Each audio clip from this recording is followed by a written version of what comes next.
Hey there, all my Libra Sun, Aries moons. So I realized that the intro was lost because I shot half of this video about a year ago. I got from Taurus Rising to Libra Rising and lost most of Aries Rising. So there's going to be a lot of intercutting here. I do want to let you know that I am offering personal tarot readings now. Oh, here's the Emperor. That's me in reverse. There we are. So the links below for that. You can order on readings.psychicschool.com, and the Apple app just launched for those of you in the United States. And let's see. So yeah, I think that's it for channel updates. I'm going to continue with the birthday series eventually. And sorry about all the cutting in this. And you'll see my hair was like, I fried my hair off when I, like a year ago, I had layers like this short. So I'm growing it out now. You know, Libras, like, usually they like the beauty and the art. So you'll see all the different hairstyles and outfits throughout this. But I just want to go ahead and do the overview of what a Libra Sun, Aries Moon person is like. And I'm kind of glad that I have to reshoot this because who knows me, I might have actually included it in the first one, but I was thinking of this as I was finishing up the rising signs that you'll see in a moment. And I do encourage you to watch all the way through, because sometimes when I'm talking about Scorpio rising, or I think like with Pisces rising, I'm remembering something about Scorpio rising. So it is all really cohesive. It all applies to you if you're a Libra Sun, Aries Moon, just with the variations in the rising signs. So if you're a Libra Sun, your ruler is Venus, and your moon in Aries means that your moon's ruler is Mars. So wherever Venus and Mars sit in your chart are going to be very important to you, but your dominant personality is a Libra, and in the home you behave as an Aries. So Libra is the masculine Venus sign, right? Venus rules Taurus, which is a feminine sign, and Libra, the masculine. So already right here you have this kind of yin yang, anima animus. I'm kind of on that zone this week, but you know, just with the Libra Sun alone, every Libra has this masculine, feminine energy, and it's the energy of the 7th house, which is partnership, but it's also the scales, you know, that's your symbol. So that's how we think of Libra oftentimes. So balancing, not only to balance those scales, really, just has come to me now, would sort of be predominantly a balance of masculine and feminine energies, you know, be that strong, bold Libra, at the same time, you know, really appreciating the arts. You guys have great fashion sense, you know, some of the best Libras. And you're the first video I've done with the Aries moon on Libra. So Aries is, you know, a masculine energy. So you have also, again, the moon, a very feminine, the most feminine planet aside from Venus, the ruler of your masculine sun sign, Libra. Hope I'm not losing some of you there, but if you kind of write it down, it'll click. So, and then Aries is the ruler of your moon, and he, you know, is the god of war. He's ruled by Mars. So you have this Mars moon energy, right, which is fiery in your emotional placement. And then you have this Venusian beautiful quality to this masculine, mental minded, you know, Libra rules the king and queen of swords, along with Gemini and Aquarius. So you have this very, you know, rational, logical mind. But Libra, because you're the scales, right, you almost remind me sometimes of a mutable sign, which would be Sagittarius, Pisces,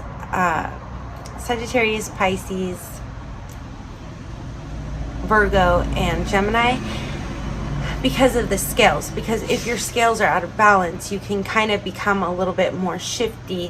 One of the astrologists I watched called the mutable signs changeable signs, or signs of duality. That's what it was. So you can have a little bit of this duality. It's not so much like with the mutable signs where it's a little bit of one side or the other. It's more of a swaying. Like if your scales are out of balance, then you can have a hard time making decisions, especially even if your scales are in balance with small decisions. I don't know what his moon was, I should look it up, but my brother was Libra, and so I was always, you know, I took him to a new smoothie place and he could not choose anything, even if I like narrowed it down for him to 2 choices. Now I'm a Libra rising, and if you give me too many options, I can't figure out the answer. You know, I can't decide what I want.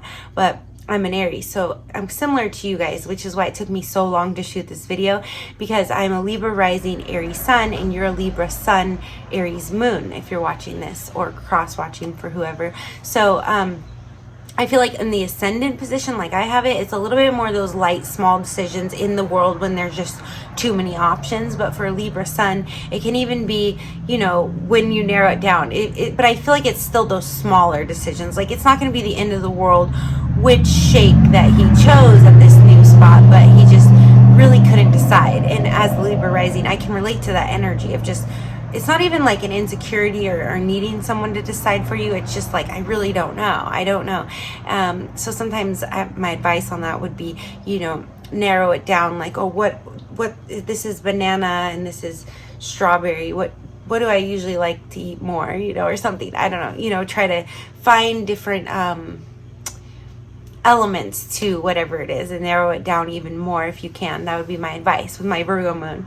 So as an Aries though, as an Aries moon, you tend to know exactly what you want, but because this is your emotional placement, it really depends, you know, how in touch you are with your emotions. And being a Libra Sun, Aries moon, you're more masculine. So some of you, not all of you, I would say maybe 50%, give or take, are going to be a little bit not emotionally detached, but emotions like that water signs have and things like that aren't going to be something that you know you really explore. Now when it comes to like passion for something or admiration, you're going to feel those things. But when it comes to like, you'll still cry, I'm sure we all do, but like you're not going to be easily I don't want to say moved, because I do feel like you can really appreciate things, but and feel a lot for them, but it's just a different type of emotion that you have. So having that masculine Mars Aries moon, you could tend to be more masculine in your emotional nature. And you know, in the way our culture has conditioned us, that could mean that, you know, you just deal with things with action, like the Mars ruled Aries sign that your moon is in. But the moon, you know, is a very soft, it's Cancer, it's water, so traditionally ruled by Cancer. So, you know, you still have to nurture the moon a little bit with some feminine energy. I go through kind of all the best matches for you guys throughout with the rising signs, but you know, it wouldn't hurt, even if I said otherwise when you watch your rising sign part, to find someone with a little bit of a feminine energy in their chart. Now, you don't want the moon to be feminine, and I'm just going to drive this home. Oh, and by the way, if you're single and your heart is open and don't have any attachments and you've been doing the work, I also highly suggest that you submit to the Divine Timing database. The link is below, so that I can match you with your best astrological match. Really trying to get the word out on that. If you are already beholden to someone, I really suggest that if you have any friends that have any interest in astrology and are looking for the one, the more people we can get in there, the more people we can match. And I really do think it's beneficial to have those moons trine or conjunct or even sextile in a marriage. It would really prevent divorce if people at least tried to meet their correct matches. Anyways, so getting on from there, the other really beautiful thing that I realized that I'm glad I had to reshoot this for is that, you know, your sun sign being ruled by Venus and your moon sign being ruled by Mars, Venus and Mars are the lovers. Like a Venus-Mars conjunction in astrology, if you have it natally, means that you are born to have a love marriage. So even if you lived, depending on the other aspects in your chart, sometimes it can kind of equal out. Like my Jupiter is in the 7th house, so I will marry for, you know, I'll marry for, well, my Venus is exalted in Pisces, so I'll only marry for love. But if you took that away, Jupiter in the 7th, which is the house that Libra rules, would cause me to be much more law-abiding about it. Like, it has to be legal, at least, you know. So if there was some extraneous law in the old days, I would have to abide by that. But because my Venus is exalted in Pisces, I might throw that to the wind, but still want to do it in that legal way. So if that makes sense. So you think of like arranged marriage in other countries, when you have this Venus-Mars conjunction, it's the same as having a Venus exalted in Pisces. It means a love marriage. So some of you may definitely have like a real easy time getting in a relationship because you are the relationship sign Libra, but you also have that Mars moon. So the feminine and masculine here for you guys, as long as you're not off balance, and I do mention that quite a few times throughout, and I will in probably all of the Libra videos with all of the moons, but and most Libras I know are in balance. There's not very many I know that are out of balance, but I have seen it. Or they can just be out of balance in certain areas. Sometimes what I find with Libra is that they are so smart. You guys are so smart and you get so heady. Almost worse than like a Virgo or a Gemini with their Mercury energy. Just that swords, that air energy. You guys can be so intellectual and talk on any subject and be very roundabout and very objective. Like you make great sociologists and psychologists, you know, if that's your forte and you're interested in relationships, which depending on where your sun is in Libra, you know, if it's in the 7th house, it's debilitated. So they say, and a Libra with their sun debilitated in Libra, in the Libra's house, even more debilitated, makes a really, really good artist. But it also could be that you have a real interest in relationships, but you might really like to focus on fixing broken relationships or dealing with divorces or helping people after that.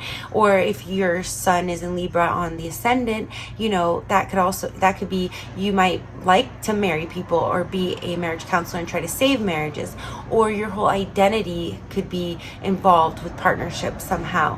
So it really depends where your sun is landing in your chart, but this is going to be a huge part of your life. An unbalanced Libra, you guys can have a hard time finding partnership. It can be a bachelor sign for a very long time. Now, just a note, and I might throw this out in all the videos, Libra men, whatever their moon is, and I mean, from what I know, I'd have to, you know, go look at their different moons, but 9 times out of 10, Libra men I don't know if they just tend to end up with older women. And it could be because of that partnership dynamic. It's like you guys kind of skip over the whole young part where you're getting acquainted with how to, you know, have a partnership to just, this established woman, you know, we don't have to discuss partnership dynamics, we're just in a partnership, you know. Even though you're a Libra, you could discuss it. So I don't know why it is, but Libra men do tend to date older women, I've noticed, for a very long time. Not always, but very often. And Libra women, I haven't really noticed many trends. I do feel like air signs tend to stick with other air signs more than the other elements. So I see Libra with Gemini, Libra women with Gemini husbands a lot, you know, but also Aquarius and Gemini stick together. So with that being said, I just feel like here you have this real beauty. So if you could even be, even as a female, definitely, you know, in the arts or in the makeup industry, but in a very active way. Like with that Aries moon drive, you can really kind of conquer. You can almost make your own little niche or empire in the beauty industry or anything involving the arts or partnership, like I said. So yeah, with Mars there, it's like you have a little bit more, no, because Venus rules Libra, that's feminine, masculine, and your Mars rules your moon, which is masculine, feminine. So I mean, you guys really could be unstoppable at whatever you put your mind to, but I do feel like it, you know, male or female, if you're in a more masculine trade, you're gonna be someone that brings the beauty to it. Most Libras that I know, and I don't know all their moons off the top of my head. I feel like I probably know a Libra with every different moon, but you guys are usually really good drawers, and you like, I'm a Libra rising, but when I write, even if I try to make like a beautiful curve, it just always seems very masculine. I don't know, but with Libras, I feel like you guys have like the most beautiful, usually handwriting, or you're just really good fine artists, and if not, you can be great with fabric and textures. Any Venus ruled sign is, you know, Pisces and Taurus as well, but so if you were in a more masculine trade, like say you did flooring or something, you're gonna be the one that's like probably more likely to be the salesperson out there, like look at all these beautiful different colors and options. Or if you are in the warehouse and you're just stuck back there just with throwing rolls or something, and this is just like a very mundane example, but you're gonna be like, if somebody wants a certain color or something, you're probably, even if you're not totally involved in the decorative part, going to be the one to go out of your way to help them find that color, you know, if you have time. And you are cardinal, Libra and Aries, double cardinal, so you're definitely able to take initiative when, and as a Libra, as a partnership sign, you're probably more likely in your day-to-day life to do things like that for other people. Like if somebody requests that, you probably go out of your way to find them, you know, an extra blue roll of flooring or something. But for yourself, you might be like, oh, I'll think about it maybe later, unless it comes to your heart or your home and you're redoing the floors in your home, because that's Aries, and Aries knows what Aries wants. So, you know, someone might get with you and you could even seem to be slightly passive. You'll definitely, you know, speak your mind, and you're not afraid to do that, especially in a very diplomatic way where your boundaries are very clear usually. But when somebody then lives with you as an Aries moon, they're gonna be like, oh my goodness, like this person is a fireball, they know exactly what they want. And especially with your sun being in air and your moon being in fire, you're gonna feed your own fire. So when you're in that Aries energy in the home, in that element, you know, if you start talking to someone in the house, that's going to be feeding that Aries moon. Or it could be all day when you're out and about, because Libra is very graceful and kind and considerate of others. I mean, I have met some Libras throughout my life that are very bossy and pushy, but that could just be like a certain energy that you get in sometimes. Aries can be like that too, you know, but you could definitely like kind of be out in the world, and I can kind of feel this with my Libra ascendant too, and just kind of collecting energy off other people, not like a vampire, but like, you know, you feed off the audience a little bit. Libra could tend to be more people pleaser on the other spectrum of Aries, which is more about the self and the identity, and right, Libra's partnership. So you could be out there like giving a lot to people, but also getting like a reward of giving that exchange, you know, and having this nice flow. But it could actually literally be building you up for when you get home, you know, and then you have all this Aries energy and you're bouncing off the walls, you know. So I definitely feel like you're someone who spends a lot of time on the phone chatting with friends if you're not with friends quite often, or live with family. I feel like you're probably someone who talks quite a bit, not in a bad way, but like it's just a part, like I talk a lot too, as I'm just saying, you're not a quiet one. You're not like a Taurus that's just gonna kind of lay around and not talk to anyone for 2 days, or a Virgo like the hermit, you know, that just wants to be alone. You definitely need that daily social interaction at the very least, you know, even if it's just going to the corner store and having like a rapport with them. You're not going to be someone who goes to the store and for, you know, the same store for years and nobody knows you. You know what I mean? They're gonna probably know your name, like, oh hey, da da da. Like, reminds me of my friend's grandpa who's a Leo, but he, you know, always chatting everyone up like that. Maybe not quite to that extent, but you'll definitely have a rapport with a lot of people. And honestly, you can't really avoid people as a Libra. So luckily you have that Aries moon to energize you with, you know, and help you to, you know, kind of like keep your battery, give you a lot more battery life when it comes to people. So I did get into the Aries rising, Aries rising, Libra Sun, Aries moon, and so it's gonna cut off when I get to what it'd be like to date you. And I had reviewed the whole thing earlier and edited it. I'm just throwing this on the beginning, but I can't remember what I said, so if it seems like a weird cut off, I'm sorry. But let's just go ahead and get into the rising sign. So to be an Aries rising, Libra Sun, Aries moon, it's going to be a lot of what we just said, but also you're going to have, even, you know, when it comes to knowing what you want and that determination, it's going to be a lot stronger for you than probably most other Libras in the whole, in all the combinations, right? So I'm doing 1,728 total for the whole zodiac, but I'm trying to think how many would be just for Libra. So there's 12 rising signs and 12 moons for Libra, so that's 144 total for Libra. And I would say out of all of those, Aries rising, Aries moon, you're going to be the most energetic, the most determined, and you're going to know what you want more than all the other Libras in the you know, 1,728 different zodiac combinations. So you definitely out in the world are going to be in command. You're probably going to be a little bit louder and a little bit bossier, as you know, the Emperor is the tarot card for Aries, right? Which would be your rising and your moon here. So the way you operate in the world is very much in line with your emotions, and in the sign of Aries, this is a kind of confidence that a lot of people aren't going to have. So when you trust your gut and follow your heart, you know exactly which actions to take in the world, and as your ascendant, you're operating, you're going to bring everything that you need for your emotional fulfillment to you.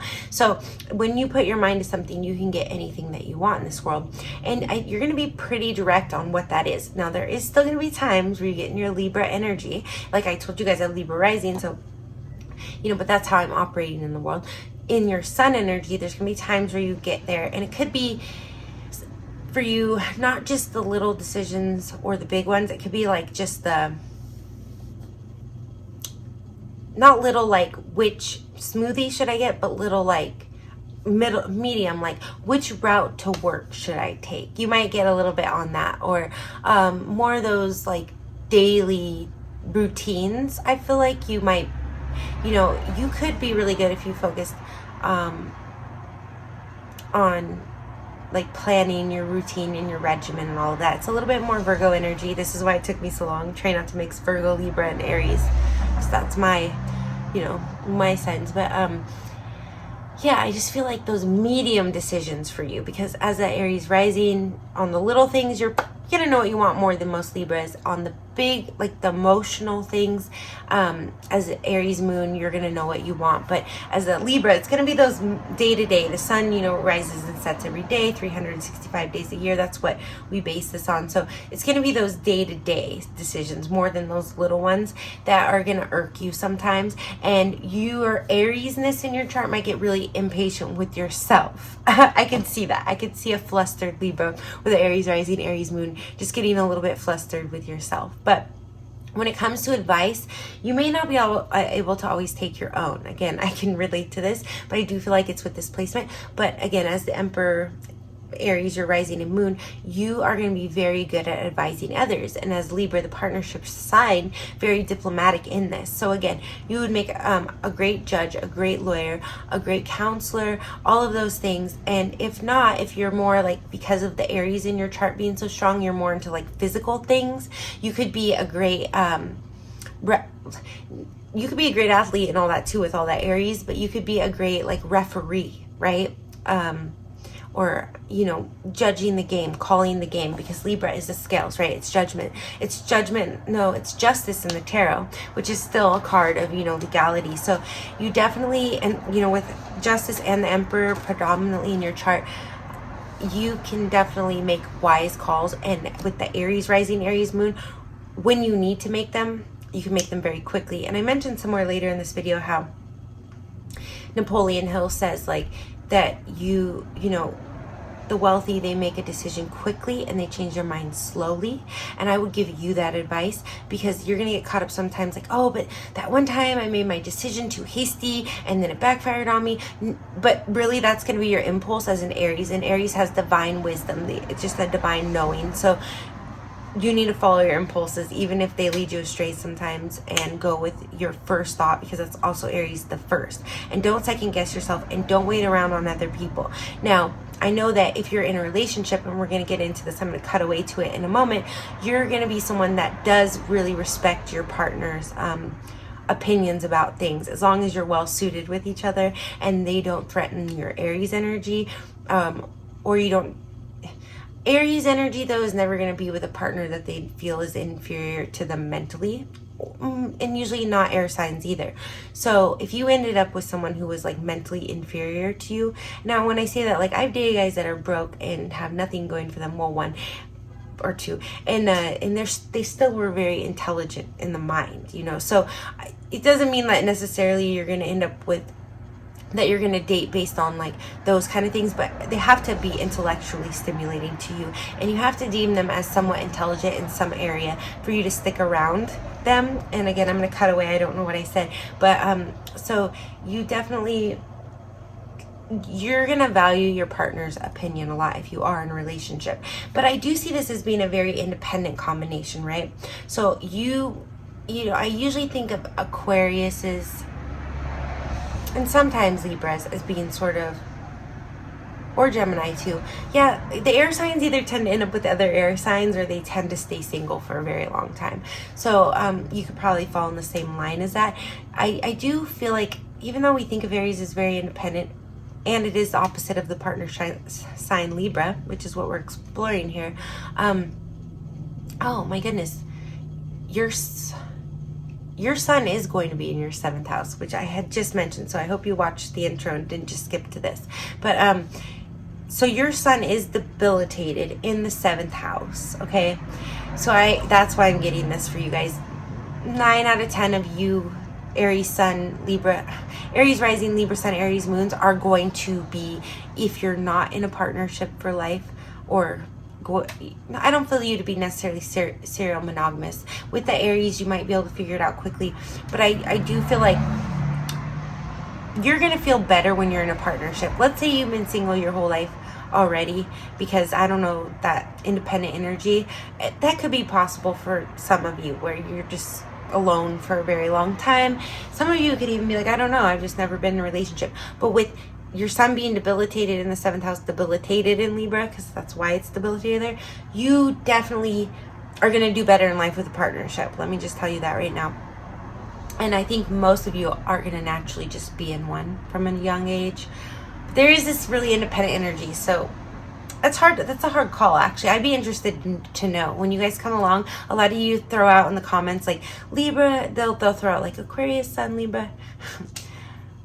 Oh, now I'm all over the board. They'll throw out like Libra Rising, Aries Rising, Libra Sun, Aries Moon. They'll like throw it out to me. So do let me know, like, are you guys partnered up? Because I have the sun debilitated in the 7th house in Aries, but it's even more debilitated when it's in Libra in the 7th, because I'm Libra Rising. So I'm curious to know, actually. I would like a survey on you guys, especially you Aries Risings. Like, have you guys been partnered up for life? Are you still looking? Are you obsessed with partnership like I am because your sun's in the 7th house? Most likely. Maybe a small percentage of you will be like at the end of the 6th house or something like that. Or sometimes, anyway.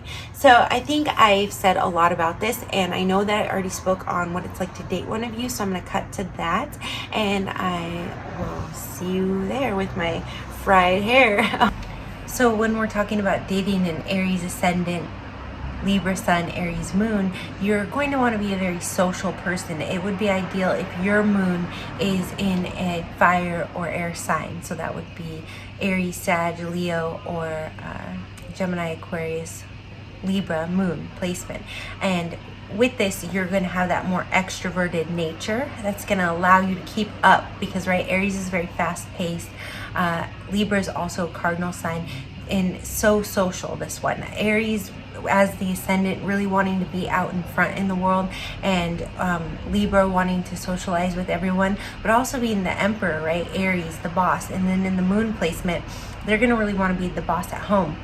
When I was younger, I did sort of have noticed that some Libras could be a little bossy, and I'm an Aries with a Libra rising, so I do feel like this person is going to be in charge, or they're going to need somebody is equally yoked. Definitely, they're not going to settle for someone who doesn't carry the weight or can't keep a conversation or wants to stay at home and inside and away from people. They definitely need to be on the forefront of things as the pioneer, right, with Aries as the ascendant as well. So if you're somebody who's equally yoked to them, this is actually somebody who can get married younger in life and have it last, because with that Libra sort of air type discernment, they're going to find someone, Libra Sun, Aries Moon, Aries Rising, pretty quickly in life. Aries also moves very quickly.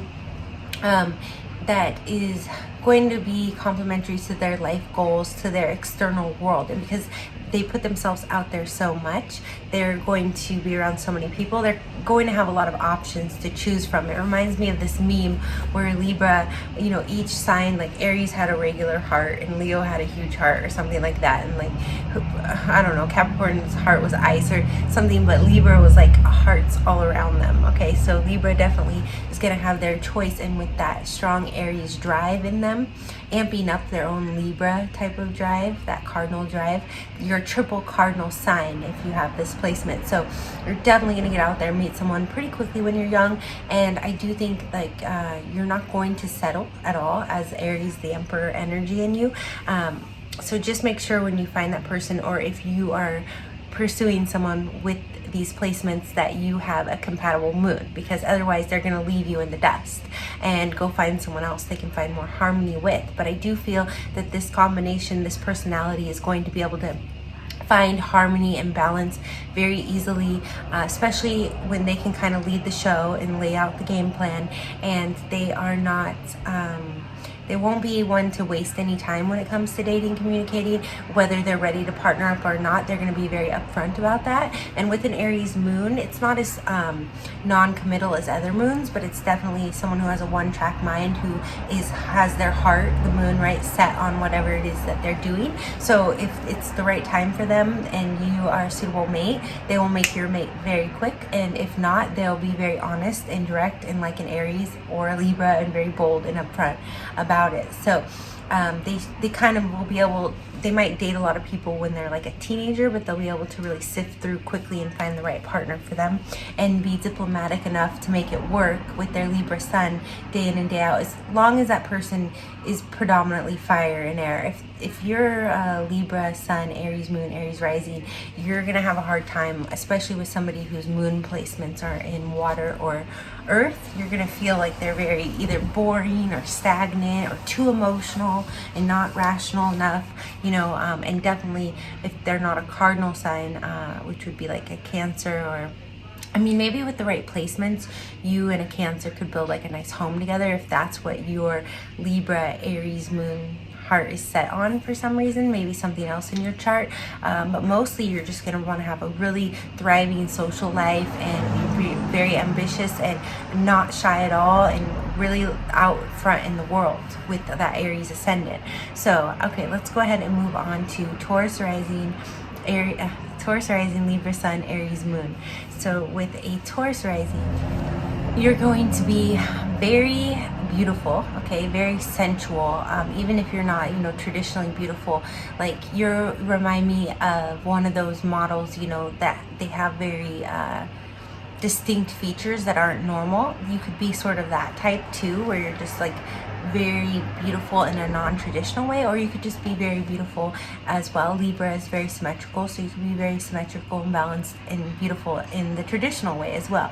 But you're just going to come off very, whether no matter like how your appearance is, you're just going to come off very beautiful and sensual with this Taurus ruled Venus ascendant, and or Venus ruled Taurus ascendant and Venus ruled sun in Libra, right? Venus rules Taurus and Libra. So you're with Taurus being your ascendant, ruling the second house of the voice, and then your sun being in Libra, you're going to have a very beautiful way of speaking and talking, and very balanced and sort of sensual. It kind of reminds me of having Venus on the midheaven, like we saw with Johnny Depp, where you're just going to really be able to kind of, your voice is very seductive, whether you intend that or not. But with your Libra sun, you will have refined this, through your lifetime.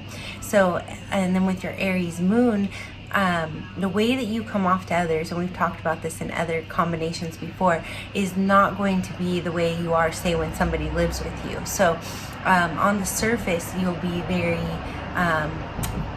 money oriented. You might like material things, like you might think about gold and money and things like that. Taurus can, Venus, and especially in the second house, also rules money.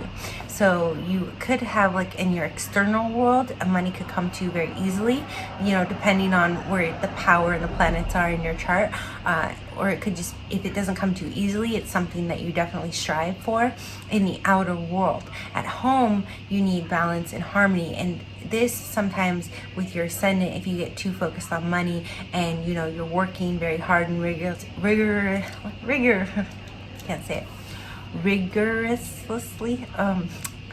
day to day, you might feel like you have to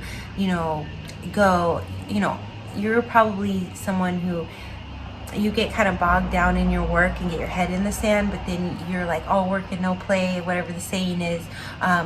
You go home, or you go, you know, around your friends, and you play as hard as you work, kind of person, and you love to be around your friends. Even it's like to get that balance where some people might retreat and go home, like somebody with, you know, Cancer or water or earth, they might need to go retreat and get some time to themselves. You're recharging by going and being social with your friends. So while you may be able to be like an accountant or someone, you know, with that balance of the Libra Sun and then the Taurus money mind, someone who's kind of, when you're out in the world, a little more reserved and more methodical and practical and things like that.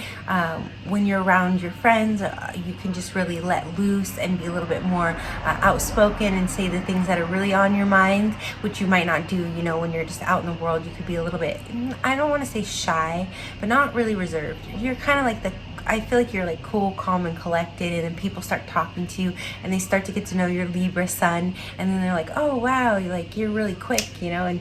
And as with that Taurus rising, you can be very sarcastic as well, so you can be really witty and humorous. But with the Libra Sun, you have to be careful sometimes because you might put your foot in your mouth. So you probably have learned over the years to do that more, to be your outspoken self more around your family and friends.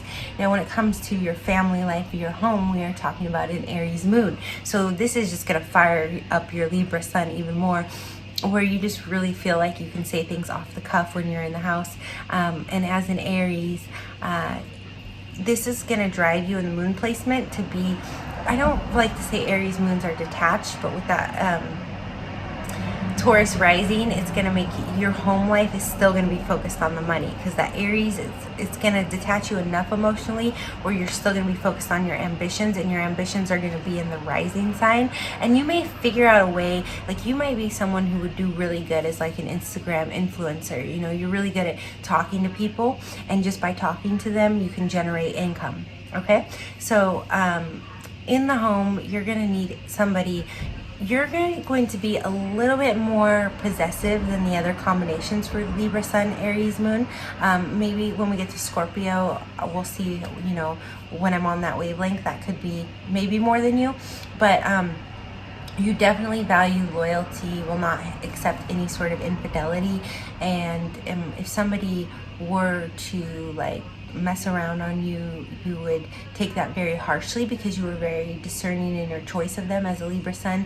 And as a Taurus rising, you expect commitment means commitment, right?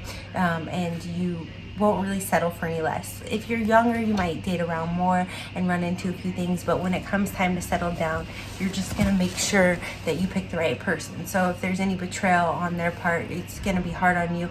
And depending again on like your life experience and other things in your chart, you may be someone who either I hate to say this, be careful, because there is a sort of naiveness, let's just say naiveness, that naivete or whatever word, that comes with an Aries moon. And then your Libra Sun sort of being preoccupied with all your social relationships and having a lot of people around your normal intimate relationship.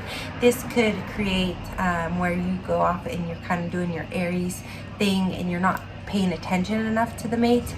It could cause you, as the Taurus rising, you may kind of like blow over it and not see it. It's not that Taurus would be naive, but Taurus can be almost too trusting sometimes.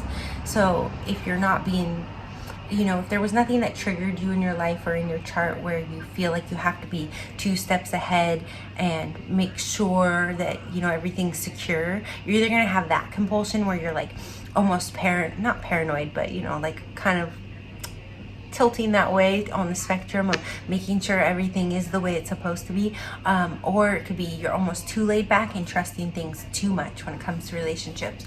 So just make sure that, you know, there's boundaries and there's expectations and there's you know, standards that you set clearly, but then don't just turn your back and be like, I know my partner follows my standards, I don't have to check on them, I never look at their phone. You know, more you want to create that trusting type of relationship where you both just know each other's phone passwords, and you just look if you need to, and you for whatever else, and you know you're never going to see anything kind of relationship.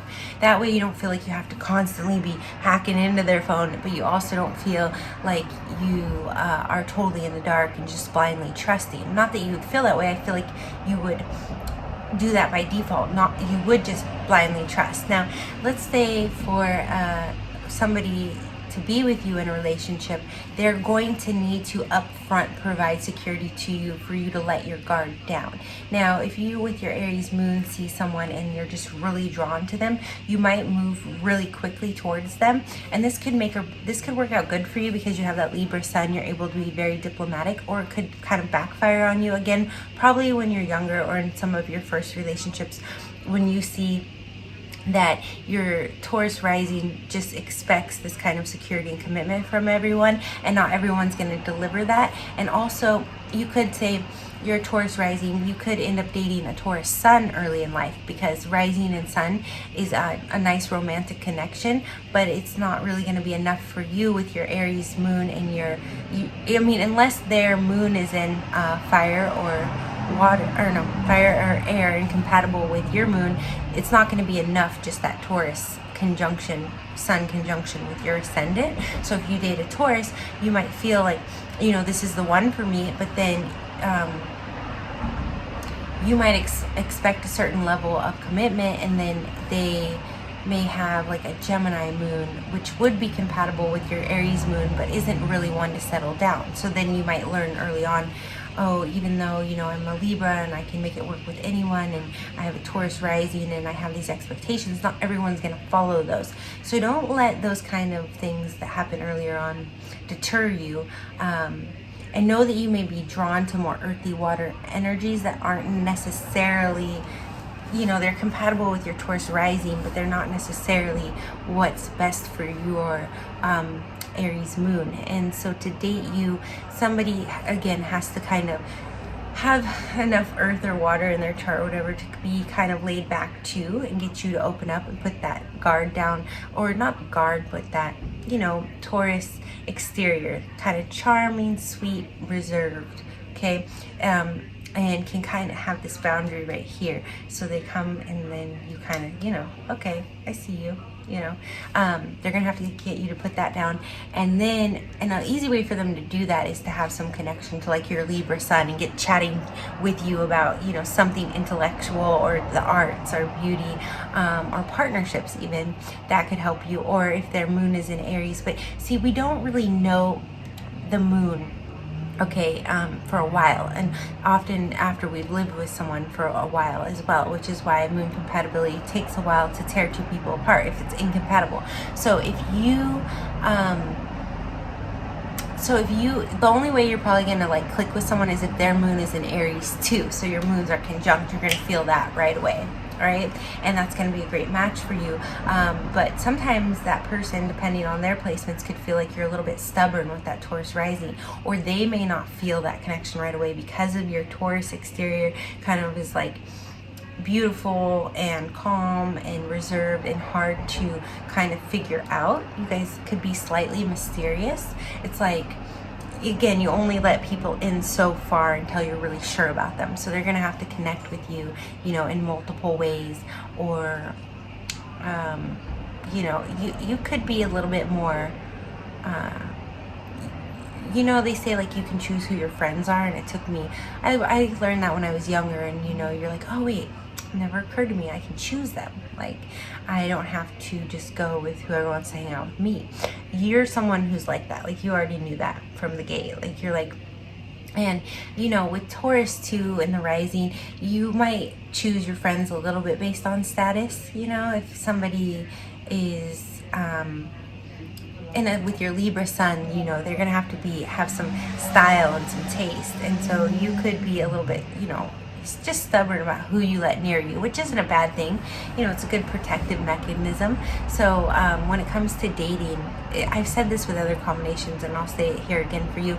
It's where and I think it was like Scorpio rising, Aries sun, Aries moon, but you're gonna definitely have to you're gonna definitely be the one to choose your partners. They are not gonna choose you. You know, even if someone chooses you, it's gonna be you're gonna be the one who, you know, moves it forward. And as a Taurus rising, you might start out very slow with someone, and then, you know, you kind of become friends. You could even be someone who is able to be friends with someone for a while before even having any sort of physical intimacy or romance in it.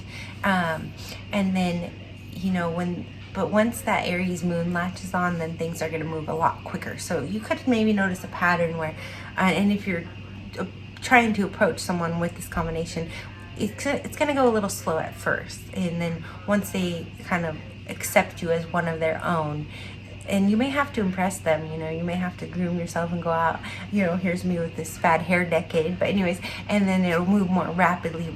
Like once, say you're dating for a year or two and it's kind of moving slow, and they just really like to chat you up, this Libra Sun person, and then all of a sudden when you get to the Aries moon, maybe move in together and your moons click, hopefully they're compatible, things will start to go really fast for you. So, because Aries is very quick, right, and knows what it wants, and so, and they're gonna always be very, when you first meet them, they might be, like I said, there could be a tad bit of mystery here, almost like a Scorpio rising, but they're gonna be a little aloof and mysterious and not give you a lot, almost like a Pisces would, right? But then, once you start chatting with a Libra, you're going to hear every detail and yet somehow not know everything about them, because Libra is so complex and multifaceted and layered. And then once you get to that Aries moon, it's just going to be like, especially with that Taurus rising, it's just like you're theirs, you know, and there's going to be no doubt about it. But you better be able to move quick with, you know, these cardinal Libra, Aries strongholds on this person. So I mean, there's a little bit of dynamicism, a little bit more that comes with this than, like, say, the Aries rising when it comes to a relationship, where you're going to have to be able to shift gears and adapt more to this Taurus rising person. And with these Venus ruled placements with Taurus and Libra, this person, when they're taking their time in the beginning, they really are trying to decide. You know, Libra sometimes can have a hard time with more superficial, smaller decisions, so they're really trying to figure out if they want you. So it's like, until it take a few years, you move in together, and then their Aries moon latches on and says, yes, I want you, then you're all in. And like I said, it'll move quickly. So let's go ahead and move on. Okay, so Gemini rising, Libra sun, Aries moon, you are a talker. If you're not, then you're like some anomaly on the other end of the spectrum, but you love to talk.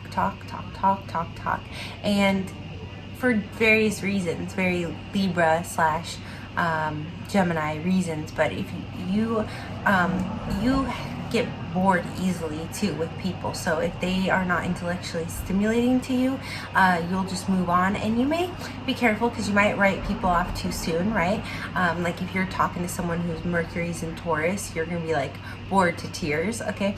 But they could have other, you know, maybe their moon is in Aquarius, and that's still a really laid back personality, but you could have really had a very nice connection, but you're just very quick moving on. You know, we're doing things, we're being creative, we're talking.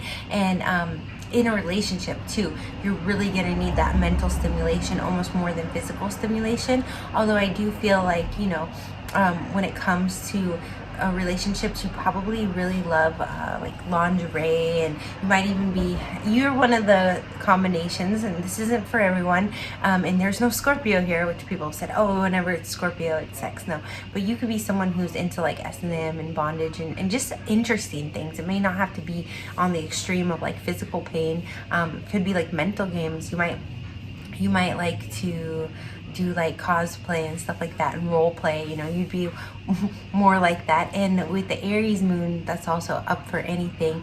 And you may be someone who's a little bit more almost like an Aquarius sun, Aries moon, which we haven't gotten there yet.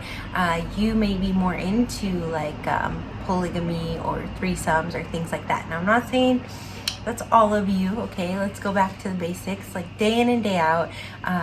Again, it's going to be more about the mental than the physical. So for some of you, that may not be true at all.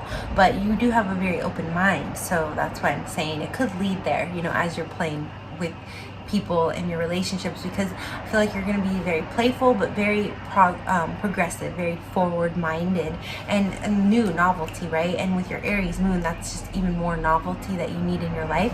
So think about it, right? You got your Libra Sun and your Aries moon in their cardinal, and they're driving you forward very quickly. Aries is very fast, and it's your emotional placement, so you're not going to be real hunkered down, right?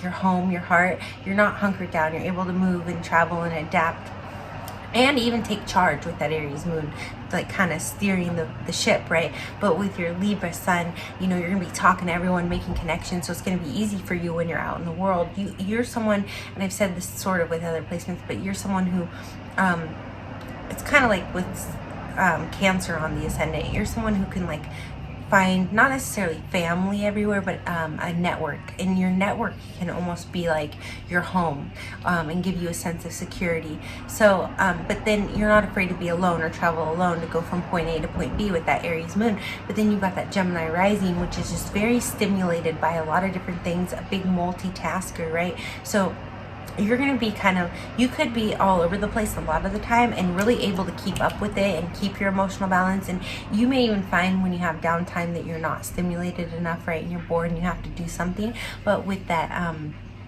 Libra Sun, you have to be careful, because being out there spread so thin as a Gemini, you could lose balance a little bit. And I said with the Aries rising that you wouldn't need to, you know, retreat into yourself. But as an Aries, you are very independent. So it wouldn't be necessarily, I see you retreating into yourself like the Hermit or Virgo, but you would have to possibly just maybe take a trip by yourself. Like you could be someone, most likely, not always, you're going to have multiple relationships until you choose someone, right? We said with the Aries rising, they'd settle down actually younger than you would think, most likely. With the Taurus rising, they're going to be a little bit more trying to rein in their mate. But with you, Gemini rising, Libra Sun, Aries moon, you're going to be more like kind of having love affairs all over the place. And if it's just like you're only intimate with one person, you're just going to have a lot of kind of like, not open like sexually, but open like communication. Like you can say whatever you feel, kind of this real, like lacking inhibitions with the intimacy. Like you can talk to people about anything, you know. And so you are gonna have to sometimes actually go off on your own and go somewhere by yourself. Like, okay, I have people around me all the time. I'm always doing stuff. I don't really want to go home and sit in the house and be by myself, but I think I'll just, you know, go on a trip by myself. And then you'll, you know, take the trip and you'll get reconnected harmoniously probably pretty quickly, because these are all very quick moving signs. Mercury, Gemini's quick, you know, Aries and Libra cardinal, they're very quick. So, and then next thing you know, you'll be making best friends with new people at the airport. So you're a social butterfly for sure. And to be with you in a romantic relationship, again, this person has to stimulate your mind. And that's, you know, from the beginning stages of just keeping your attention very long, they should be creative or something like that, to more the courting stages where, again, they're switching it up. You know, you guys aren't doing the same routine day in and day out. And then when it gets into the marriage phase, like they have to continue to be able to stimulate you mentally. And that is more important than the physical. I feel like as long as someone can stimulate you mentally, the physical will always work out. All right, but as soon as they start to bore you mentally, you're not going to be into them anymore physically. So take note to anybody who's checking up on someone. If you are interested in Gemini rising, Libra Sun, Aries moon, make sure that, you know, you have good conversation going on. If you are like a Mercury Taurus or someone who's a little more taking your time, thinking, more introverted Virgo type Pisces energy, if you're Pisces, you can just bring all that imagination to the surface, but you just want to make sure that you are stimulating them mentally. If you're just kind of hanging out and you guys aren't talking very much anymore, maybe go put on a costume, because especially if you're dealing with a male, because they're visual, right? That Gemini rising, like Geminis can make great photographers and things like that. So, you know, maybe stimulate them visually if you're not getting to them mentally, because that's still mental, right? The visual, mental, you know, maybe even sing a song, something creative that's stimulating their senses, which is stimulating their mind, right? So, okay, now we're going to move on to If you are a Cancer rising, Libra Sun, Aries moon, you will be a little bit more family oriented. When it comes to relationships, you're going to be like marriage and in your stable partner, you're going to be very serious when it comes to relationships. You're very nurturing, and for some of you, you have to watch out because you could end up with a mate. It's almost like a Pisces and Venus, right? It's sort of that martyr type energy or 12th house things that can happen where you could take on a mate, you know, that needs a boost in career or needs a help in status, and even just from the home front, whether you're involved in his career or not, even though you may meet your mate through career, you could even from the home kind of help him up, but make sure you chose someone, you know, who actually has potential, because you could get stuck with someone and you invested so many years and you have this Cancer rising that's very, you know, loving and loyal, and you could kind of get stuck where you're helping someone who's not really, you're like, come on dude, you know, I'm giving you all this great advice, you don't listen, kind of thing. So be careful of that. But with your Libra and also with your Libra Sun, you could be a little bit too diplomatic at times in relationships. With this Cancer rising too in the Libra Sun, people may sometimes misunderstand you because when your ascendant in Cancer is ruled by the moon, which is the ruler of Cancer, right? The moon changes every few days. So your ascendant is the way you're perceived, the way you come off when you're in the outer world. So people could definitely, and then you have your Libra Sun, and I hadn't mentioned this with the Libra Sun, Aries moon combinations. I might have mentioned it in the intro, but they're opposites, right? So you've got this spectrum going on of relationships in your sun versus yourself in the moon that you're trying to work out. Especially with the Cancer ascendant, you're going to be a little more sensitive to the dichotomy between your moon and your sun here. And so when you're trying to balance relationships versus, you know, self-love and all of this, and you could tend to give too much. And even you, because you're more sensitive, you know, I'm not saying it like that, with that Cancer rising, could hold on to hurts and pains a little longer. So if you did get out of something really where you were being, you know, taken advantage of, it could take you longer to bounce back from that. But as a Cancer rising, you're gonna probably mate for a long time when you choose a partner. So you want to make sure that you, with the moon, right, you're gonna seem different every day to people there. And then you've got sort of this dichotomy between your heart and your personality. So while you're trying to figure that balance out, and you're very sensitive to the shift between when you're in your moon energy in Aries, right, because your ascendant's ruled by the moon, you're going to be more cognizant of that, and then your sun energy in Libra, you're someone I feel like is going to feel more like you're a Cancer or more like you're an Aries than possibly a Libra. The Libra-ness of you could get sort of drowned out because, like I had mentioned probably a couple times already, Libra sometimes has a hard time making up their mind about things, especially trivial things. They can get kind of caught up in their head, right, because air is, you know, the element of Libra. It's more of a head-ruled sign. So you could kind of get shifty with that Cancer rising and kind of not make up your mind about things and get pulled either towards your heart in Aries, and then you'll figure out what you want there because Aries is very decisive, or you could get pulled more back in this other direction of your Cancer rising where you're just really sensitive and emotional and kind of wearing your heart on your sleeve and feeling like everyone's kind of poking and prodding at you. So to get back to center, you got to get back to that Libra nature and make sure that you're balanced in that, like, you know what you want, you know where you're going, you know how you feel, and you may want to evaluate these things a little more than other signs. So again, being an Aries moon, when you're in the home, you may not take enough time to yourself, and you're someone who's going to need to nurture yourself a little more. One, because you might give too much in relationships as a Libra with Cancer ascendant, and two, because with that Aries moon, you may get off on like little independent things and not focus on your life. You know, when you get in your Aries moon energy, it might get channeled into some kind of project, because Aries, you know, is like the pioneer. They're creating things. It can almost be in like to investigate, almost like a Scorpio, that Mars action energy. So your moon is this very action oriented place. So you're gonna just have to sit down. You're someone who would be really good, you know, writing lists. What do I want? What do I love? What do I need? You know, and try not to focus on, you know, how other people perceive you, because to to them, you're sort of like this shimmering pool of light. I've mentioned this with like Pisces risings before, but you're like this shimmering pool of light, so you're always changing on them. So people might even accuse you of being moody, like especially, you know, out in the world. So you might be like one of those people where you're at the store and they're like, smile, you know, and you're like, I'm a happy Cancer rising, you know, I'm a happy person, but like they just think they perceive you in a way that you're not. And so, you know, don't take it too much to heart, the way that people perceive you, because you could be a little more sensitive to that too. Now, also with this Cancer rising, it gives you intuition, so you may pick up on people really easily too. And with that Libra Sun, you're able to like just sort it out really quickly.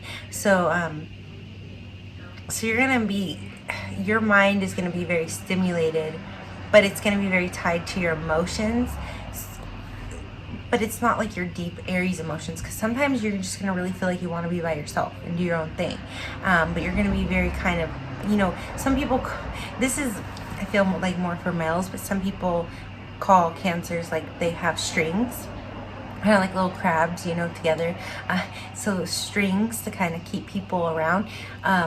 So you may have not put these strings out intentionally, maybe the way a Cancer Sun would, but you may have these string attachments with people where you have all these obligations and you feel like you always have to be in the mix. So, you know, taking that time as an Aries to evaluate things, but also Aries moon to do your own thing once in a while, but in action, not so much in hermit mode, right? Like a Virgo moon or Pisces moon. You're gonna really find your center in that Libra nature, and you're really gonna be able to use your intuition to your advantage. You're really gonna be able to use your strength in your Aries moon, that drive, that ability to really run a home like an empire, but also to not give too much, right? If somebody's not contributing back. You know, you can be their strong base, but you don't want to be their martyr, right? Okay, and so to be in a relationship with you, Cancer rising, Libra Sun, Aries moon, somebody, you know, if it is a good placement for somebody who is very career oriented, and you probably will find yourself with someone like that. But just make sure you're choosing someone who has actual potential to fulfill those things, so you two can live to your maximum. Not that you should choose someone based off superficial reasons. With that Cancer Sun, you might tend to follow your heart, but it's not actually your heart, because your heart's in Aries. So you may later go, man, I wish I would have just done things myself or waited longer by myself, okay? So just be, you know, mindful of what you're getting emotionally attached to. And so if somebody comes in to you and is with you, they need to be very sensitive, nurturing, loving as well. Obviously, those are traits that we probably all want, but they also need to have, you know, like I say, a air or fire moon. So they're going to be someone like in the home when you're in your Aries moon energy. They're going to be, you know, either kind of like, hey, you want to go on an adventure together, or hey, you know, you want to like hang out and chat. And it's going to still have to be like either mentally stimulating or action stimulating. This person needs to be, you know, they need to have their goals and their focus on the home and the family, but then they also need to spend kind of quality time with you. You almost would have sort of you need to have like that friendship, almost sibling-like relationship. I don't know why I'm getting that for you guys, but I just feel like there has to be like a casual intimacy as well with the Libra Sun, Aries moon. But their focus needs to be oriented on, well, with most of you, your 7th house is going to be in Capricorn, so they're going to be very career-oriented, but their focus needs to be, you know, their priorities need to be on the family.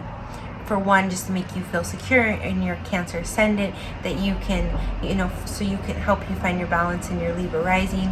But then, you know, in the home, there has to be almost like this, you're not going to be the two that like, you know, sit on the couch and do different things. There, you might do that a little bit, you know, like one of you might be a gamer and one of you might like to work on the computer, or one of you might decorate the house and one of you gardens or something like that. But there's going to be times there has to be like, I haven't actually mentioned this for the Libra Sun, right?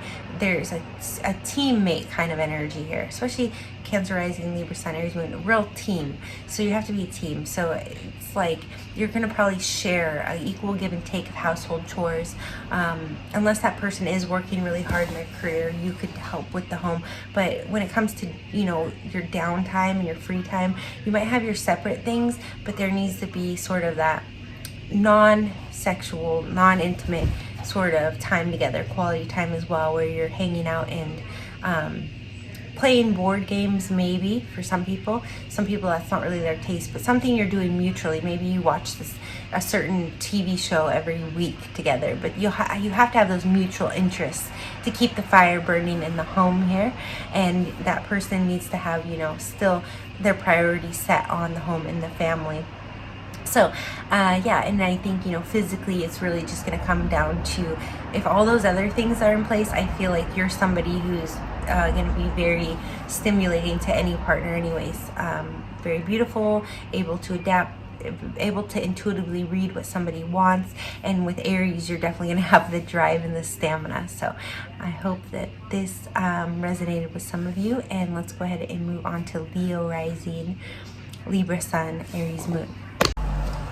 Okay, of course, when it comes to Leo Rising, I was automatically thinking, like, who's famous with a Libra Sun, Aries Moon? But I found lately that when I plug in some of these celebrities online into my real database, the houses and rising signs don't line up correctly anyways.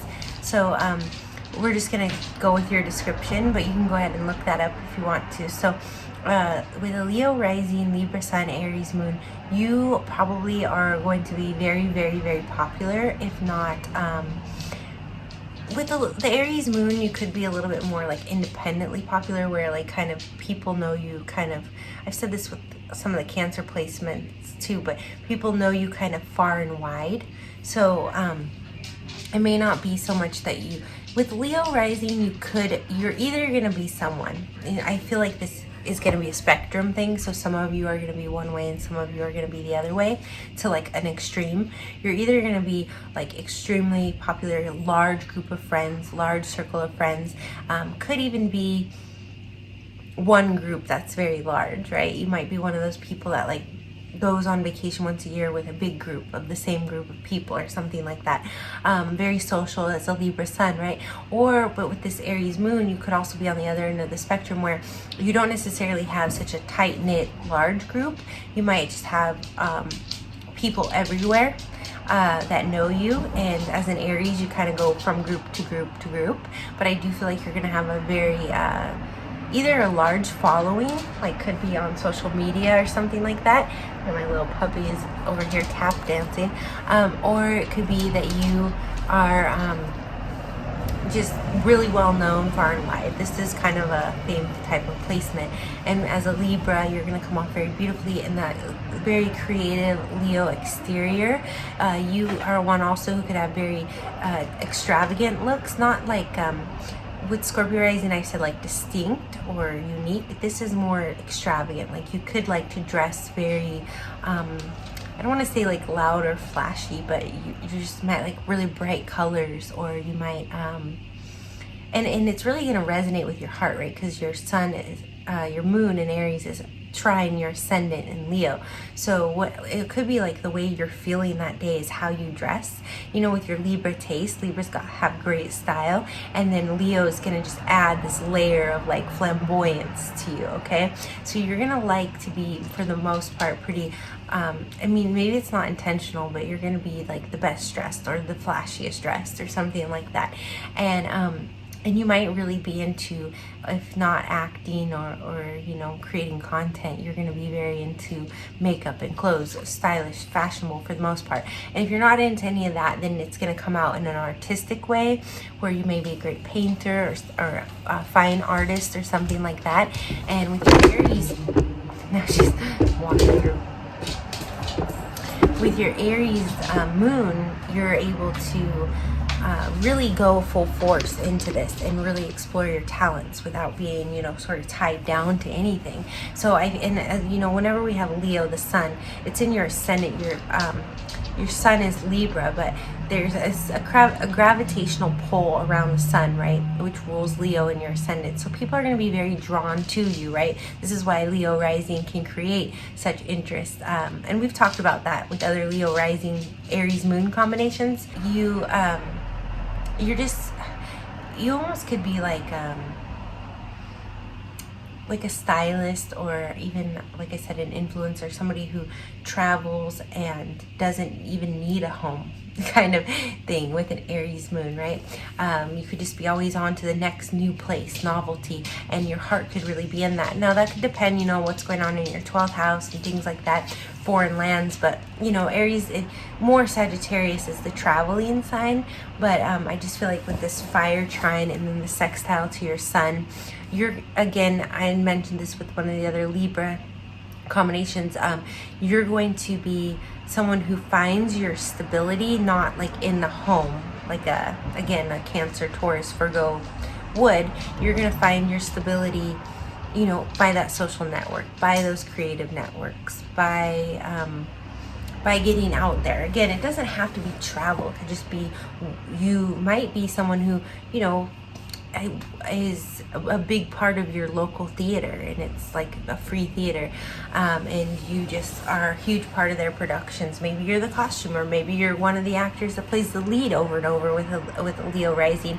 and you're very just invested in that community, but it's very social, and you're very much at the forefront and well recognized, and you have a lot of ambition, so your heart is kind of there.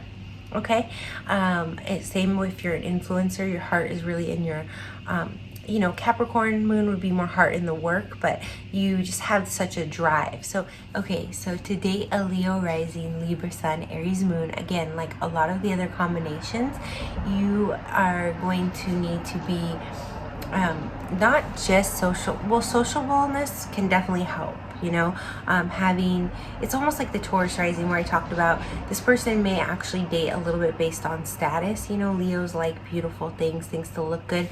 This person, you or crosswatcher, whoever who's a Leo rising, you want things to look good, beautiful, luxurious, well taken care of, clean, so you're gonna, but even if you don't embody maybe all those qualities yourself, maybe you're a little more unbalanced Libra, and maybe your Aries moon kind of pushes you into a lot of things or something, you're gonna look for that in a mate. So if you are trying to date this person, again, groom up as nice as you can, maybe wear a little bit more bold colors, something more flashy, maybe some sparkle, some glitter, some gold, because Libra sun, Leo rising definitely will catch their eye, but make sure that you're mindful and tasteful about it, because they'll be very discerning about whether you're just throwing glitter on your face or you actually know how to wear it. Okay, but and with the Aries moon though, it's like if you can reach this person's heart with get past their maybe superficialness, maybe you're really intellectual, really creative, and you get their interest, they're not going to judge you so much when they actually live with you. They'll be a little more chill and laid back. Aries doesn't really pay attention to those kinds of things, so they'll be more about like whether you're a teammate, whether you're a companion, whether they can stand to be around you for more than 5 minutes would be the Aries moon. So with that being said, this person with the Leo rising needs feedback, needs reassurance, okay? They need to know that you like them. Like if they have great style and taste and they like you, they're not going to really feel like you like them unless you are acknowledging like their good taste and their good style, and whether you're involved in it with them or not, whether you like to dress up together and go out on a night on the town and just dress to the nines, or you're involved in theater or something like that together, just participating with them, or at the minimum acknowledging their style, their grace, their abilities, because they're going to be very talented also. So don't be someone who's like, oh, I'm never going to give them a compliment. Like Capricorn could maybe, certain Capricorns could maybe be like that, like, oh, let me knock you down a peg. This person isn't going to tolerate that very well. You might try to withhold, if you're withholding compliments to this person, like evaluate whether you're maybe a little jealous or feeling overshadowed by them, because they are this bright sun in the world with their Leo rising, right? And then Libra brings all this grace to their relationships and to their world. So make sure you're someone who's very secure and not going to be threatened or intimidated by that. And also somebody who's not like a Capricorn could be like, oh, I don't like anything superficial. It has to be grounded. That's not going to work with this person, because you're just going to end up judging them. It's going to backfire on you. You have to be someone, again, who's very secure in yourself, either able to collaborate with this person in their creativity, in their social life, or at the bare minimum, you know, be able to be the one to bring them roses and words of affirmation and, you know, honest, positive feedback. And in the home, their Aries nature will definitely just like lavish all that love back onto you. But in the public sphere, this person probably is going to take more center stage. But as a Libra, you know, you could either be their right hand, you know, it could be like their Batman and your Robin, or it could be more where they do their thing in the world and then they come home and then they're this fiery Aries that you get to enjoy behind closed doors. That's a little less about appearances and a little bit more free and outspoken. Because I do feel like even though Libra can be outspoken, we've discussed that, with the Leo rising, they're definitely going to be a little bit more elegant and thoughtful about what they say, because they want it to look good. So in the home with the Aries moon, when they're behaving in that energy, they're going to be more like, oh, just say whatever I think, and more like that Libra Aries type thing. And so kind of being able to recognize that in this person and know that in public, you know, everything needs to be presentable to the nines, the best it can be. And then behind closed doors, you know, there's a little bit more freedom, and that's the time that, you know, you can maybe tell them, not negative criticism or anything, but, you know, tell them what you really think, because Aries will be like, oh, that's interesting, like, you want to go a little round for round on that little debate, you know, because Aries likes to debate as long as it's healthy and productive. But the time to do that with a Leo rising would not be in public, you know. Never make them look bad in front of their friends. It's like the 48 laws of power, like never outshine the sun. Don't do that to a Libra rising, Libra sun person. Because that Aries moon that you get to enjoy at home will be the warrior that you get to face when you get back home. So, you know, this person, sometimes because you know them in the home life and you feel so comfortable with them, you could put your foot in your mouth when in regards to them, or in a way that they feel is not appropriate in public. So don't get too comfortable, you know, just recognize the difference between their public persona and their private life. Because there's going to be a lot of freedom and fun in their private life. And Leo is, you know, the house of fun, the 5th house, creativity, children. So, you know, they're still going to be fun in public, but in a little bit more of, not reserved, but more PR kind of way, if that makes sense. All right, so, and then, you know, physically, I hadn't really said this yet, but Aries moon, you know, Aries is the most physical. It did say it's ruled by Mars, so as long as you can keep up with them, this is definitely a placement where you are going to need to have an air moon or a fire moon, because this person is mostly fire, a little bit of air, and if your moon is in water or earth, this person is just gonna feel like a little bit maybe too self-centered for you. And in public, you know, you two may get along in that Libra, Leo energy. Maybe you have you know, fire, air, sun, or rising too, and so you're great in public, but at home, you know, you may feel like that person is selfish, because Aries is a little more self-focused. And it's not that they are, but you may not get emotional fulfillment from this person because they're so larger than life if you have those placements. So if you have like a Gemini moon, or you're going to be able to really, you know, get involved in their social life. So even though on the surface, you know, they're the show, you'll be able to mingle with those people very easily without feeling, you know, sort of excluded or anything like that, or any insecurities. If you have a Sagittarius moon, you're going to be able to adapt to the constant changes and fluctuations, because this person, like I said, they could have a very tight-knit group, but they're going to be doing creative things. The social aspect, there's going to be a lot of constant change. Now again, I don't think that's necessarily travel, but if you are Sagittarius moon and this person does have to travel because of their ever-changing life, you're going to be right there with them, right? So now let's go ahead and move on to just ignore her tapping. She just wants to be part of the show. Come on. Okay, so for a Virgo Rising, Libra Sun, Aries Moon, you are going to be some sort of combination of me. I'm a Libra Rising, Aries Sun, Virgo Moon. But in this placement, you will have your Virgo rising. It will be very detail oriented. Really, when you're out in the world, you're just focusing on your tasks. You might be someone who has a lot of to-do lists. You really enjoy meticulous, tedious things. Either you really enjoy them. I know some of you are like, I hate tedious things. Or you're going to be on the other end of the spectrum. But there is going to be a strong feeling towards, tedious minor details. Either you're going to be like that person that can pick a piece of lint or, dog hair off my shirt right now, or you're going to be oh, forget the details, there's too many of them. I can't keep up. But there's going to be some sort of theme with you with details, daily tasks. Maybe you'll have a lot of to-do lists. You would be a great accountant as well, but you're also very creative with that Libra fashion sense, right? As the Libra Sun, you could even be like a designer and be able to be very meticulous and detailed about those designs.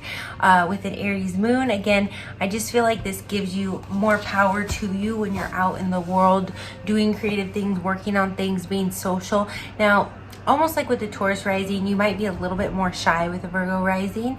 But I know a Virgo rising, Gemini Sun, Aries Moon, and she's not really shy, but she'll kind of let other people kind of initiate the conversation, and then she'll be very intrigued and engaged very quickly. Gemini being similar to Libra, you may let people initiate conversations with you more, but once you're in them, you're fully invested, interested, and love socializing. So you may not be one of those Libra Sun, Aries Moons that's necessarily putting yourself on the forefront and is out there, kind of demanding or extracting attention just automatically.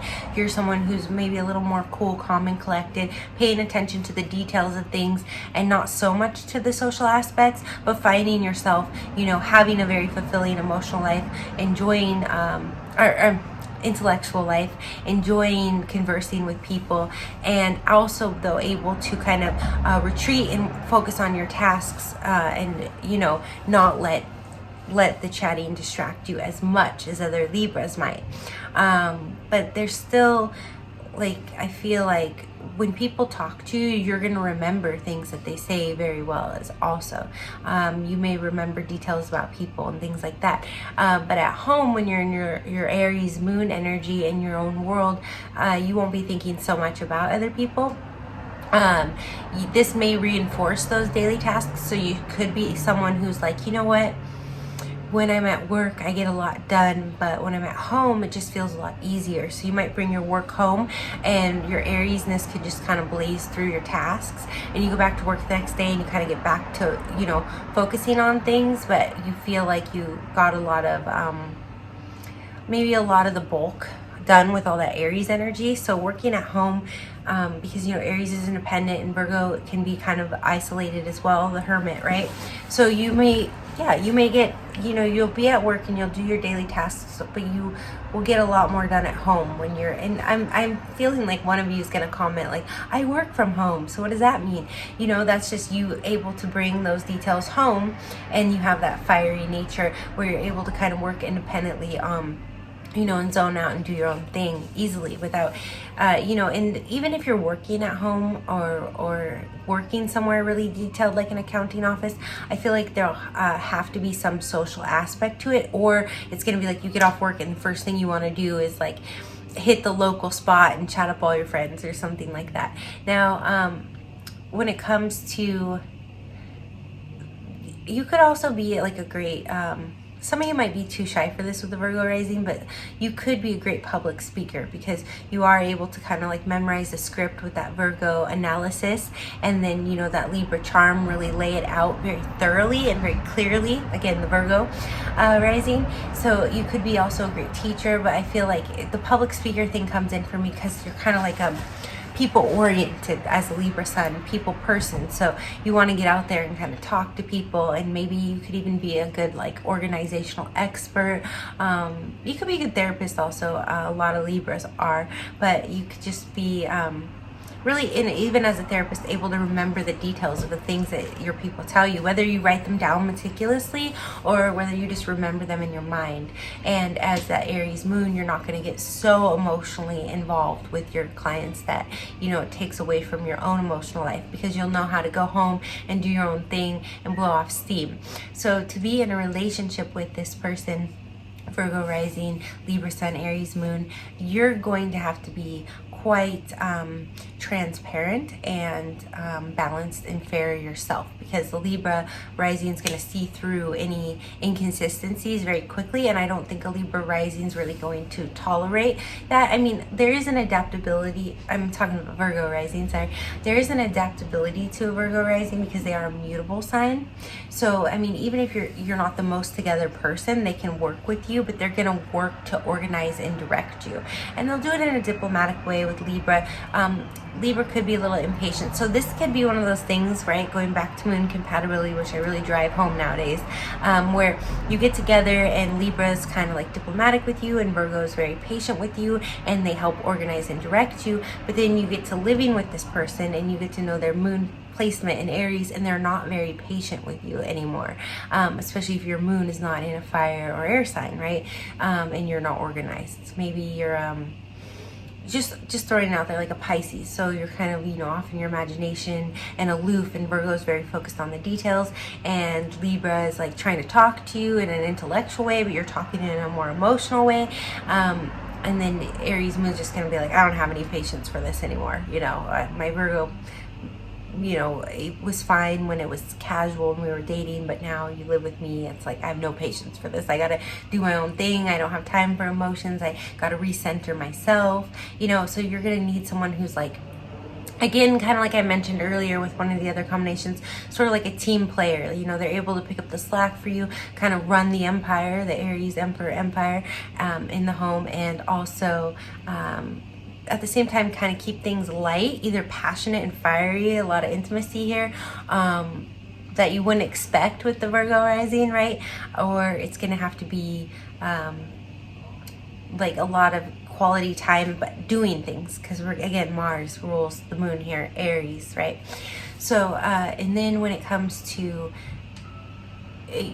it's, you know, you might meet your person. If you're Virgo rising, you could meet your person at work, but I do feel like you may have a tendency here, with, because a lot of you, your descendant is going to be in Pisces, to get with someone who is really imaginative and aloof, and you know, you kind of center them, and you're able to talk to them, but when you live together it could become a problem. So you, more than other combinations, you might want to do like a test run and live with someone before you really live with them, because once you're in it, you're going to be, you know, committed as a Virgo rising, and Libra is just going to keep trying to make it work. So if they don't have their stuff together, or they're not compatible with you with your Aries moon, it's going to be like kind of backfire on you when you move in together, because your Aries moon is just going to be like, I thought this was going to evolve, and I thought, you know, they were going to adapt to how I am, and they're not, because I'm Aries, I'm set in my ways, I do my things this way, and Virgo rising too. So you're going to be very set in your, you know, this is the schedule, and you may not be like, oh my gosh, like the trash goes out Friday and they forgot, but you might be, but it's just like whatever your things are, if they're like, you know, interfering with your goals, this could annoy you more. Just as someone who, you know, is kind of this combination in a different variation, right? Aries sun, Libra rising, Virgo moon, I know that I can be my Libra rising and get along with anyone, and then when it comes, and we're not to that video yet, but when it comes to my Virgo moon and I'm living with someone, I'm like, oh my gosh, like, don't touch my things, I'm very meticulous. Pluto in the second house in Scorpio might have something to do with that also, but so just, it could be sort of that where because your rising is so different than your moon. Oh, she's making a public appearance. I think she's hot too. It's hot in here.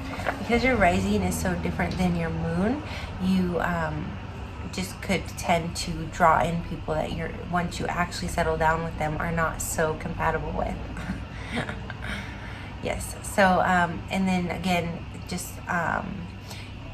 your rising is also in, Virgo's ruled by Mercury, so you do need a certain amount of mental stimulation as well. But you need someone who, if they're not helping with the daily tasks and paying attention to them, they better, again, not get in your way of doing them, or kind of work against you in any way. Like when you're working on something, they shouldn't be coming in and just blocking your path like a stubborn little Taurus Gemini cusp. All right, so we're gonna get on to, and I think physically you're gonna want someone who at least has an earth placement in their sun or rising. Now in the moon though, you're gonna really click the best with someone who has air or fire, like I've mentioned, but you're gonna need they're gonna need some earth. Like they could be a Capricorn with a Sagittarius moon or something like that would go really well for you. Or they could be a Pisces with a Aquarius moon or something like that, where the Pisces is your 7th house for most of you, Virgo ascendant. So their sun is going to be in your 7th house, perfect marriage partner. And then you have their Aquarius moon is just going to click sextile Aries like best buds. Aries and Aquarius get along beautifully. So that would be the home life. So the sextile is not as strong as a trine, but still would be a great combination for you. So something like that. And then, then it's just going to be like, you two are going to feel so free, even though you're emotionally bonding in the home. No matter where you live or what you're doing, you're going to feel like that stability from each other, because Virgo, I feel like rising needs a little more security than other Libra Sun Aries Moon combinations. So you're going to get that security kind of in the way with the other combinations I've said, through networks, through doing things, finding that security, and not so much in the home with the moon. With the Aquarius, like say sextile or a good moon placement to your moon with your partner, or vice versa, in Aries, you're going to find that no matter where you two are or what you're doing, you feel connected to each other and grounded, even though these aren't very grounded signs. But again, with the Virgo rising, it would be nice if your person has like, Capricorn or Taurus rising or sun would definitely help a lot to make you feel a little more grounded. If you end up with someone who's just compatible with your Libra Sun Aries Moon, then you might feel sometimes like a little bit disheveled with your Virgo rising, like things aren't grounded or organized enough. But it's going to be more of a surface feeling, so it's something you could overcome, but just something to keep in mind if you're looking. And if you're in a relationship with someone and you don't have any earth in your chart, maybe try to ground things and be a little more earth oriented if you can, maybe get a grounding blanket. No. All right. Okay, we're going to move on now to Libra Sun Aries Moon. Okay, so if you're a Libra rising, Libra Sun, Aries Moon, you are going to be the best dressed in the zodiac, all right? Or one of the best dressed, and you're gonna have a lot of style, flair. You're gonna have an eye for balance. You could make a very fine, very great fine artist as well, or interior design, anything to do with decorating. Also remember, Libra has to do with legality, so you could make a great counselor, lawyer, like a marriage counselor, marriage lawyer, right? Libra rules the 7th house of marriage and relationships. And then with your Aries moon, you're going to be much more like in your life, you're going to be all about people, whether that's your work or your relationships, your social life. But in the home, that's going to be your me time, your time to yourself, your time to work on the things that you're focused on. So you might be someone, who works with people, has a lot of friends and social events, but you do have this time allotted at home where you like to be alone. So when you're in a relationship, you'll just be able to find this nice balance probably fairly easily, being a double Libra. Now again, Libras can get out of balance too, so you could be to the other extreme of that, where you have a really hard time finding balance in relationships, especially with that access that we're talking about with Aries and Libra. With your heart being in Aries, it's like you could just really want to be alone. Like you could have to deal with people all the time and just kind of want to be alone, and you may not even want to be in a relationship, or you may feel a little claustrophobic when you are in one. Or you could possibly be someone who has a lot of relationships, and then as you get older, you just decide that you prefer to be alone. Maybe you just kind of date and court through your whole life. you may have, you know, a marriage or two, but as a Libra, you could also have just a very strong marriage from the gate. Now, I feel like for most of you, you probably marry more in your late 20s, not like the 30s Saturn return babies for the most of you, unless you have that Saturn-Venus thing that happens that makes people get married in their 30s. And I don't feel that younger marriage vibe like I did with the Aries rising. So I feel like you'll be to somewhat level of maturity. It could be someone that you dated, you know, when you were in your early 20s, but you actually make it legal and official in your late 20s. I'm just getting that for some reason, because it's like you want to be very sure about your decision. So even if it is the right partnership, you're not going to rush into it. You're very balanced, fair, diplomatic. So you're like, yeah, we're together, and that's great. And sort of this confidence that comes with air energy too. I always say this with like Uranus contacts, right? Which is more Aquarius, but where you take the validity of a relationship based on the time spent and the communication you've had, more so than like, I need this solid, secure, you know, foundation. It's more just the foundation is that ebb and flow, that balance, that harmony that you find with someone. So even if you find that with someone younger, you're not going to be the type like, we have to lock this in and make sure. It's just, you're more going to be someone who's like, okay, you know, now we're ready. Now's the time. Here's the age. We've got our careers in order. You know, you're going to be very pragmatic in a way, especially with the Aries moon too. It can be very pragmatic. So you're not necessarily going to need, even though Aries likes to rush things, to rush anything. Now, when it comes to living with someone and marrying them and being in the home, like I said, you may prefer as an Aries moon with these more, you know, more masculine placements, even though Venus does rule Libra, which is very feminine. You may feel, here she is again, that you like to be alone. You may decide that I feel like a lot of you will be the types that are just very secure not being in a relationship.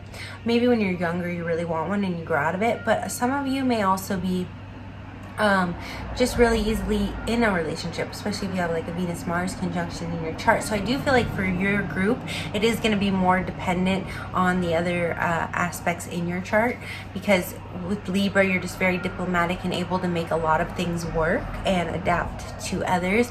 But when you do decide on something, you're able to make that happen too. So if you decide you want to be in a relationship, or you decide that you want to marry this person, you're going to know that, you know, that's the right choice before you do it. Like I said, you know, Libras can be a little indecisive on a superficial level, but you also are, you know, the judge, and you're going to be very discerning on that long-term scale too. So if you did have like a failed relationship, I feel like for a lot of you, it's going to be easy. You get into a marriage because this is who you want, and you feel like it's secure enough and balanced and everything, and it's real easy for you. But if that, and I feel like you could even settle into that, but I've seen this happen with a Libra before, and I don't know actually what the rising and moon is, but I'm just feeling like this is pertinent to you right now, where if that relationship sort of fell apart unexpectedly after many years of being very comfortable, then it could be very hard for you to discern. You may feel like you don't trust your own discernment as a Libra, and then having that more independent emotional nature, you may meet someone again and really take your time deciding this time instead of kind of going with the flow. You may be a little bit more reserved when it comes to making that commitment. So you are someone who, it really depends also on your history of your past loves, because you're gonna mold and adapt. But just know that when you decide on something, Libra, that you're able to make it happen here. So if you are someone who's kind of waffling around, you know, really think about what you want and decide on it, because you will be able to move forward then.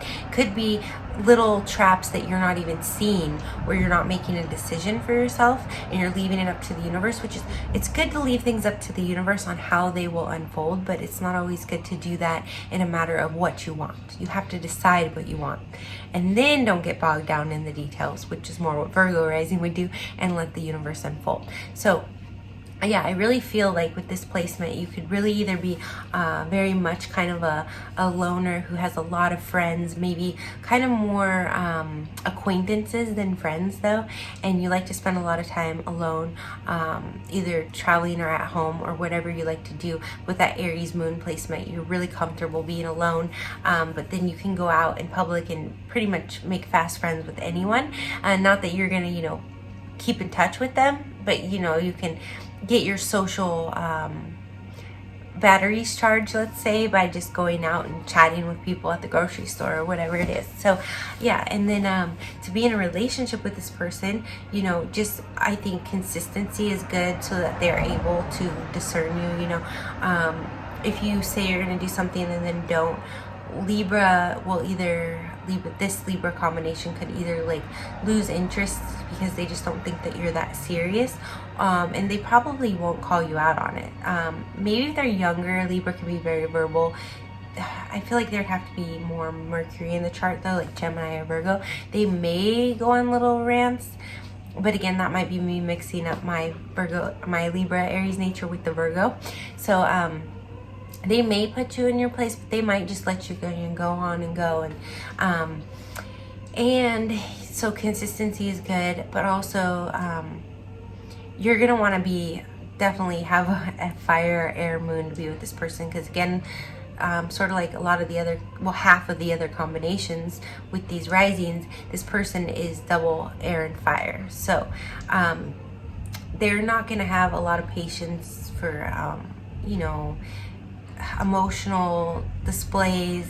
If the Libra-ness might like to play with that a little bit and try to intellectualize it, but if you got this, you know, water moon and someone's intellectualizing your feelings, it's just not really compatible. And I almost feel like you, Libra rising sun and Aries moon, will kind of either be impatient with it or won't even recognize it. You'll be like, you know, that's low vibration stuff. I don't have time for that. I, you know, have higher aspirations, and I feel like you're a very goal-oriented person too. Whether you actually fulfill your goals, you know, is really up to you. But with that Aries moon, you definitely have the drive and the emotional nature to pretty much fulfill whatever you want. Again, the trick is going to be making up your mind with the Libra sun rising. If you feel like, you know, you've been on a path for a long time and you were doing great and now you're not sure, that's when you really want to hunker down and, you know, evaluate what you want again, because that's going to be that little mind trap for you, Libra sun, Libra rising. But people, you know, they may also come to you and be very attracted to you, but you may feel that they're a little bit superficial, or maybe you wanted to keep in touch and they don't keep in touch, kind of thing. And so maybe now, so maybe, you know, work on that, especially if you're like trying to run your own business or anything, because I feel like you'd be very good in social businesses, whether that's just, you know, working online and promoting your own courses, or you're a counselor, or, you know, if you're a counselor or lawyer, you're probably gonna have a firm. It's gonna come a little easier for you to organize those things. But if you're in something a little bit more socially loose, make sure that, you know, you're following leads and contacts and things like that, because I mean, socially you've got it all there for you, but you could lose leads and contacts in business because you don't, like, you know, you just make sure you're really organized about that, or have some sort of system in place to keep people in the loop with you, because you can have these such casual intellectual conversations that can be very deep and really touch people, but then you kind of lose track of people. So I don't feel that so much with your Libra sun and your friendships. I feel like there may be like sort of a rotation where you kind of are chatting here with these people and chatting here with those people, and they know where to find you, you know where to find them, and your friendships might flow a little bit easier. When it comes to business, I do feel like if you have some sort of way of making sure that, you know, you keep in touch with those contacts, and I'm a Libra rising, just, you know, with Aries sun, and I feel like I can sometimes self-sabotage because I make great connections, but I don't really follow through, and that can be sort of an Aries thing too. Not liking that follow-up, like, hey, how are you doing? Just not so good at that. Even though we're good at the small talk, like when we're face-to-face and we just bump into someone, we're just wonderful, you know, we can reconnect with them wherever we left off, but we're not always so good at like keeping that connection going, keep reaching out, hey, how are you doing? And so sometimes so much time can go by that it's just kind of like the relationship's almost ruined, because now they don't know if you were like really sincere in the beginning, kind of thing. So especially when it comes to business, I feel like friendships is a little more ebb and flow to that for you, especially.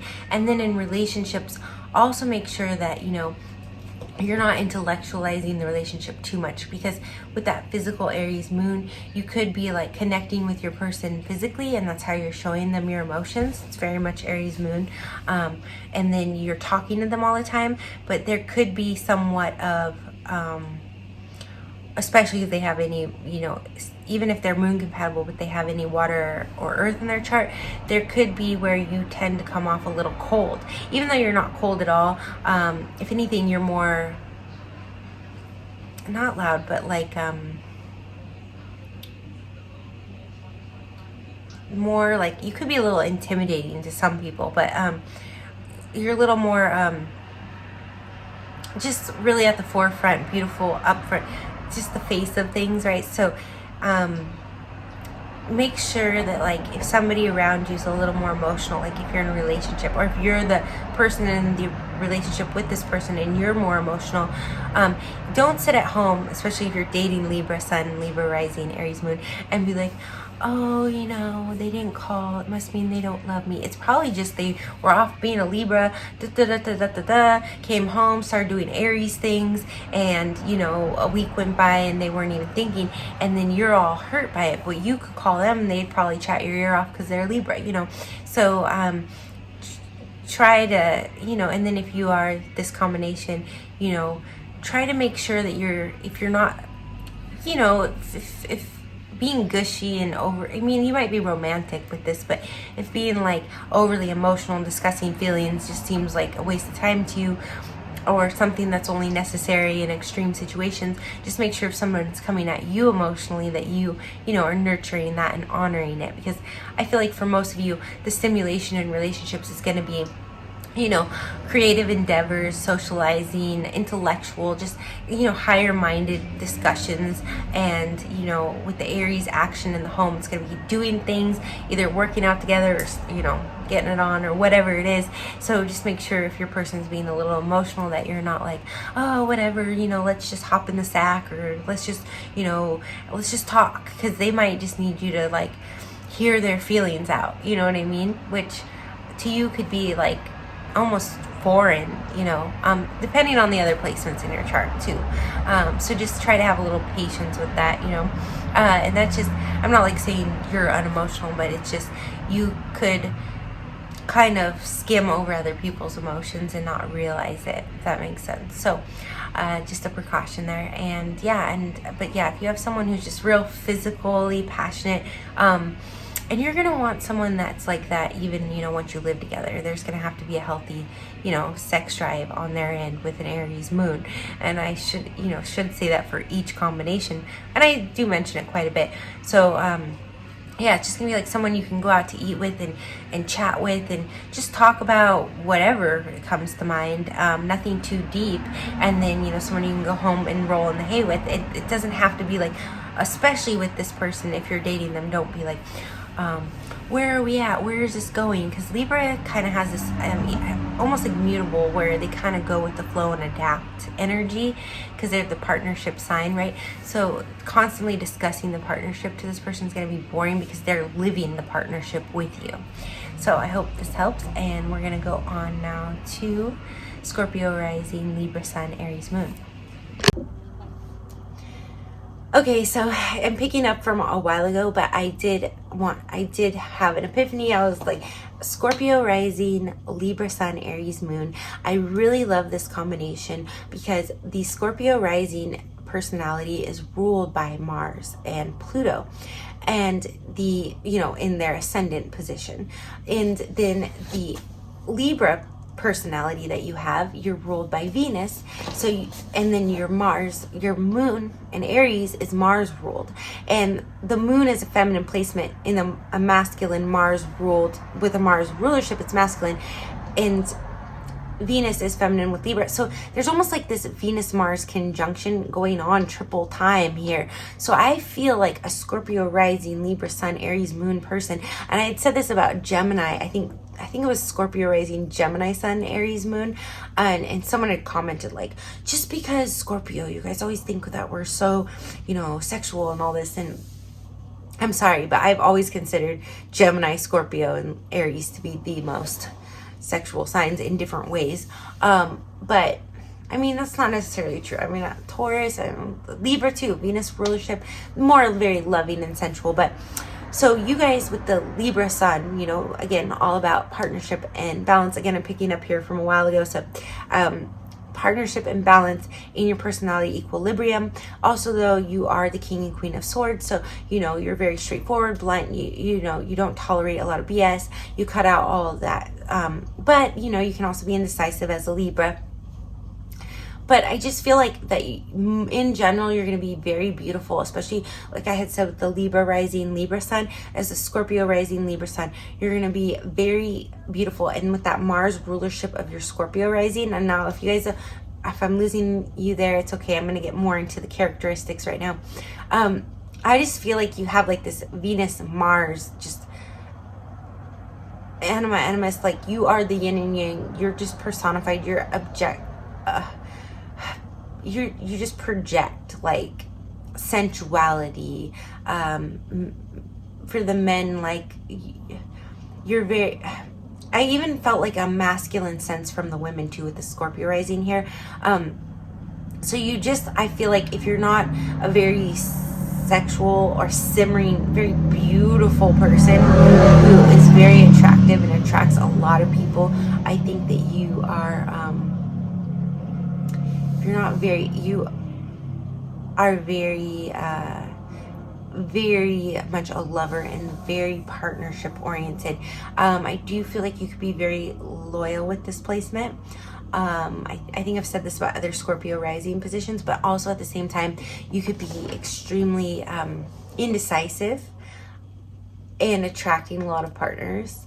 In your younger days with the Aries moon, I almost feel like you could really like to dominate in a relationship too. I might associate this with Scorpio, but like a little bit of, if not straight dominatrix play. I know I've said this for other combos, but you could really just get a little bit of a kick from being dominant here, almost for entertainment, especially like in conversations, even just in your day-to-day life. Just kind of outsmarting people. You know, Scorpio knows the truth of things and the heart of the matter. So as a Scorpio rising, you'll size people right up. As a Libra, you're gonna really just like to chat and discuss things, but you know, it's not really with the same, you're not gonna be analyzing people like Virgo, but you're just kind of for the sake of chatting, you could be really able to outsmart others with this position, or you might just really like kind of figure people out right off the bat and then sit there and just like chat with them just for your own entertainment because you're Libra, and you know. And then Aries moon, though, I do feel like this could be a little bit of a loner position, one of those where your day-to-day life you might talk to a lot of people, but with Scorpio rising, Aries moon,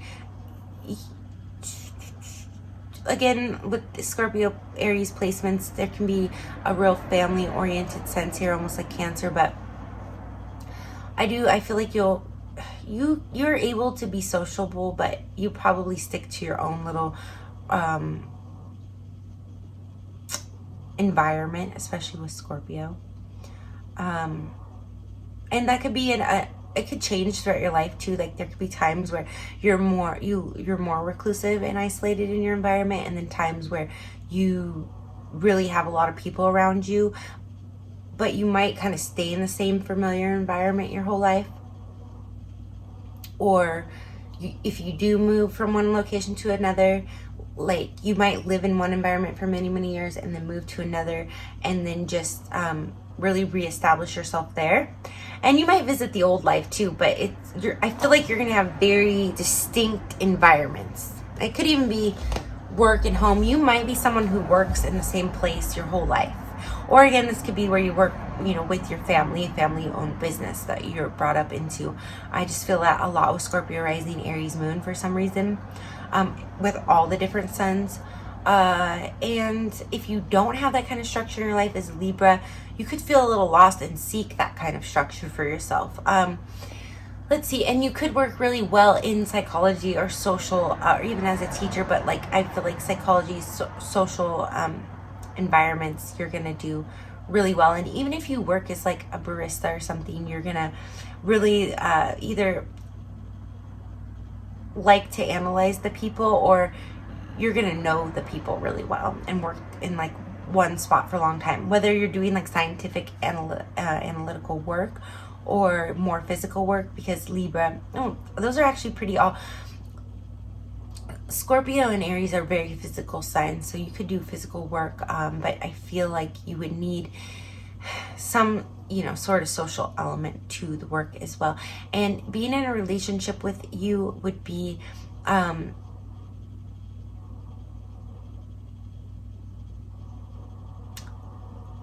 I feel like you might draw in a lot of people that are very emotional with the Scorpio rising, that kind of annoy you. Kind of how you could size people up right away.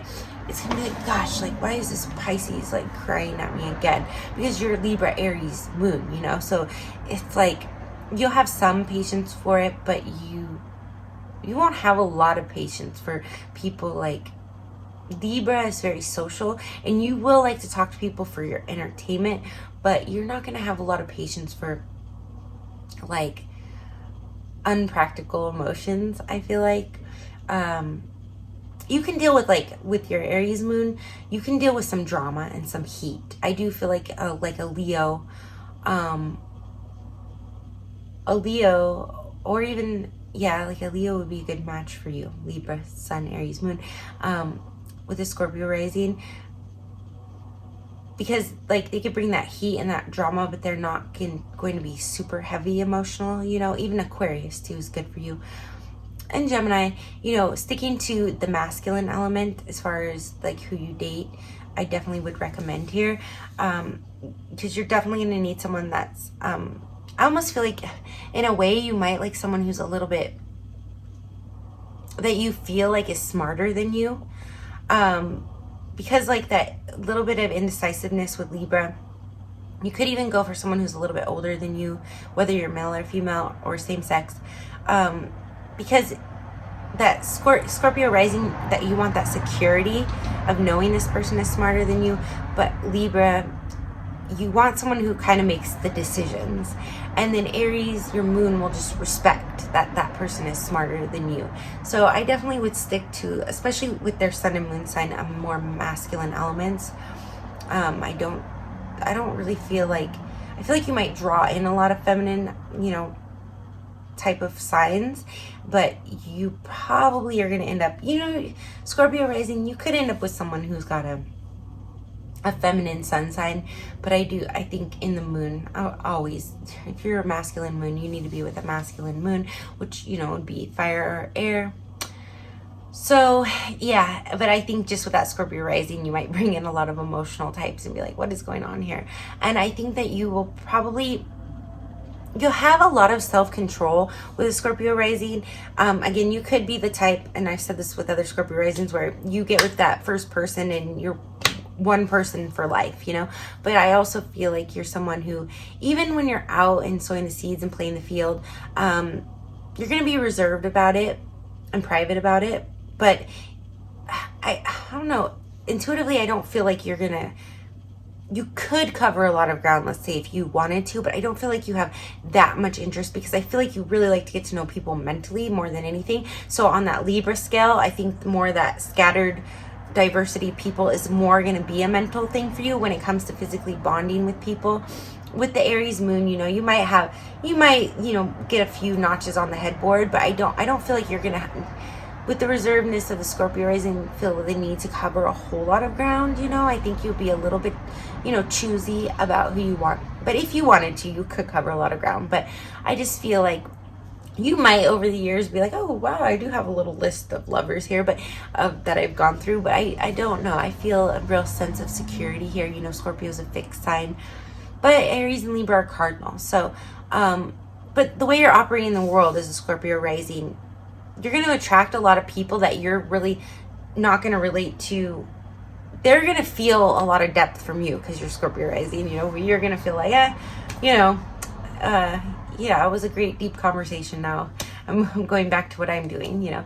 So anyways, I think that about wraps this up, and let's go ahead and get into Sagittarius rising, Libra sun, Aries moon. So with a Sagittarius rising, of course, you're going to have a real propensity for travel, whether you have wanderlust or you just dream of traveling or you dream of going somewhere else, or you actually do travel. You might do really well in a career where you travel a lot. As a Libra, you're going to you know, I said this before, I think in this video already, the earlier cuts, you know, it almost reminds me of a mutable sign sometimes, right? There can be a real flexibility and adaptability here.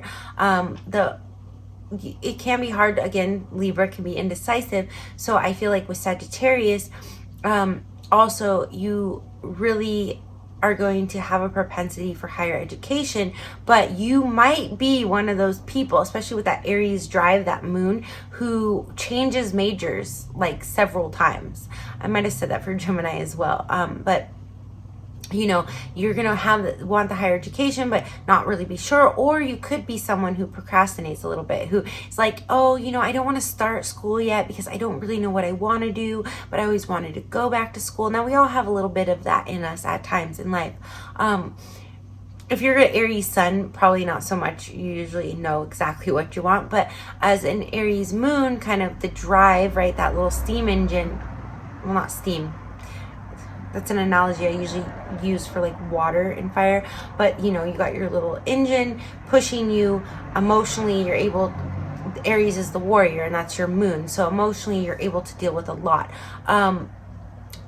You could be a little bit, with all that fire and air, combative. I would say a debate, I'm feeling like with a Sagittarius rising here with Jupiter's ruler Sagittarius, I do feel like debate or politics would be a really good field for you. And if you're not involved in that, I just think like whatever kind of social politics, like in the workplace, in the family, I just feel like you can really stand out above the rest. With Libra, Libras are really good orators and very good talkers, you know. A lot of times, like the Libra Virgo cusp, you'll get people that are very good talkers but will debate you in circles, but they can analyze and really bring up a lot of facts. With the Virgo, I feel like you here with that Jupiter Sagittarius ruled rising, you're not going to have like sort of the know-it-all Virgo facts coming up, but you're going to have like that,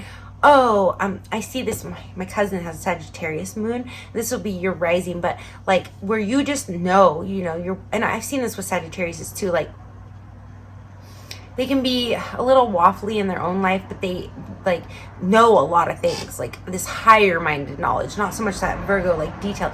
So I just feel like you're someone who, if you do debate, or I mean, you probably choose your battles pretty well as a Libra, but if you do decide to debate someone on something, you're going to be very well educated in what you're talking about. But I don't feel like you're going to be condescending, right? Because Jupiter, he's that fun teacher. So you're going to be like, okay, well, that's interesting, but you know, let me go ahead and tell you what I know.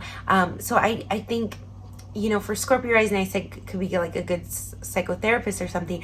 For Sagittarius rising, I feel like you definitely a great teacher, but great at debate. Even if you're just working in, you know, for some reason it keeps coming to me like humanitarian, but that would be more Aquarius, and we're going to get into that next. You could do good in human resources as well, and also any job that requires travel. Again, Aries moon in the house, you're going to be bouncing off the walls a little, so I'm sure you're going to want to get out of the house sometimes and go on adventures. Aries can be very adventurous. Sagittarius rising, and then just social adventures too. You might be someone who likes to go to a lot of concerts, kind of like a Leo placement would, kind of that feel. You might have some Leo friends that you go out with a lot.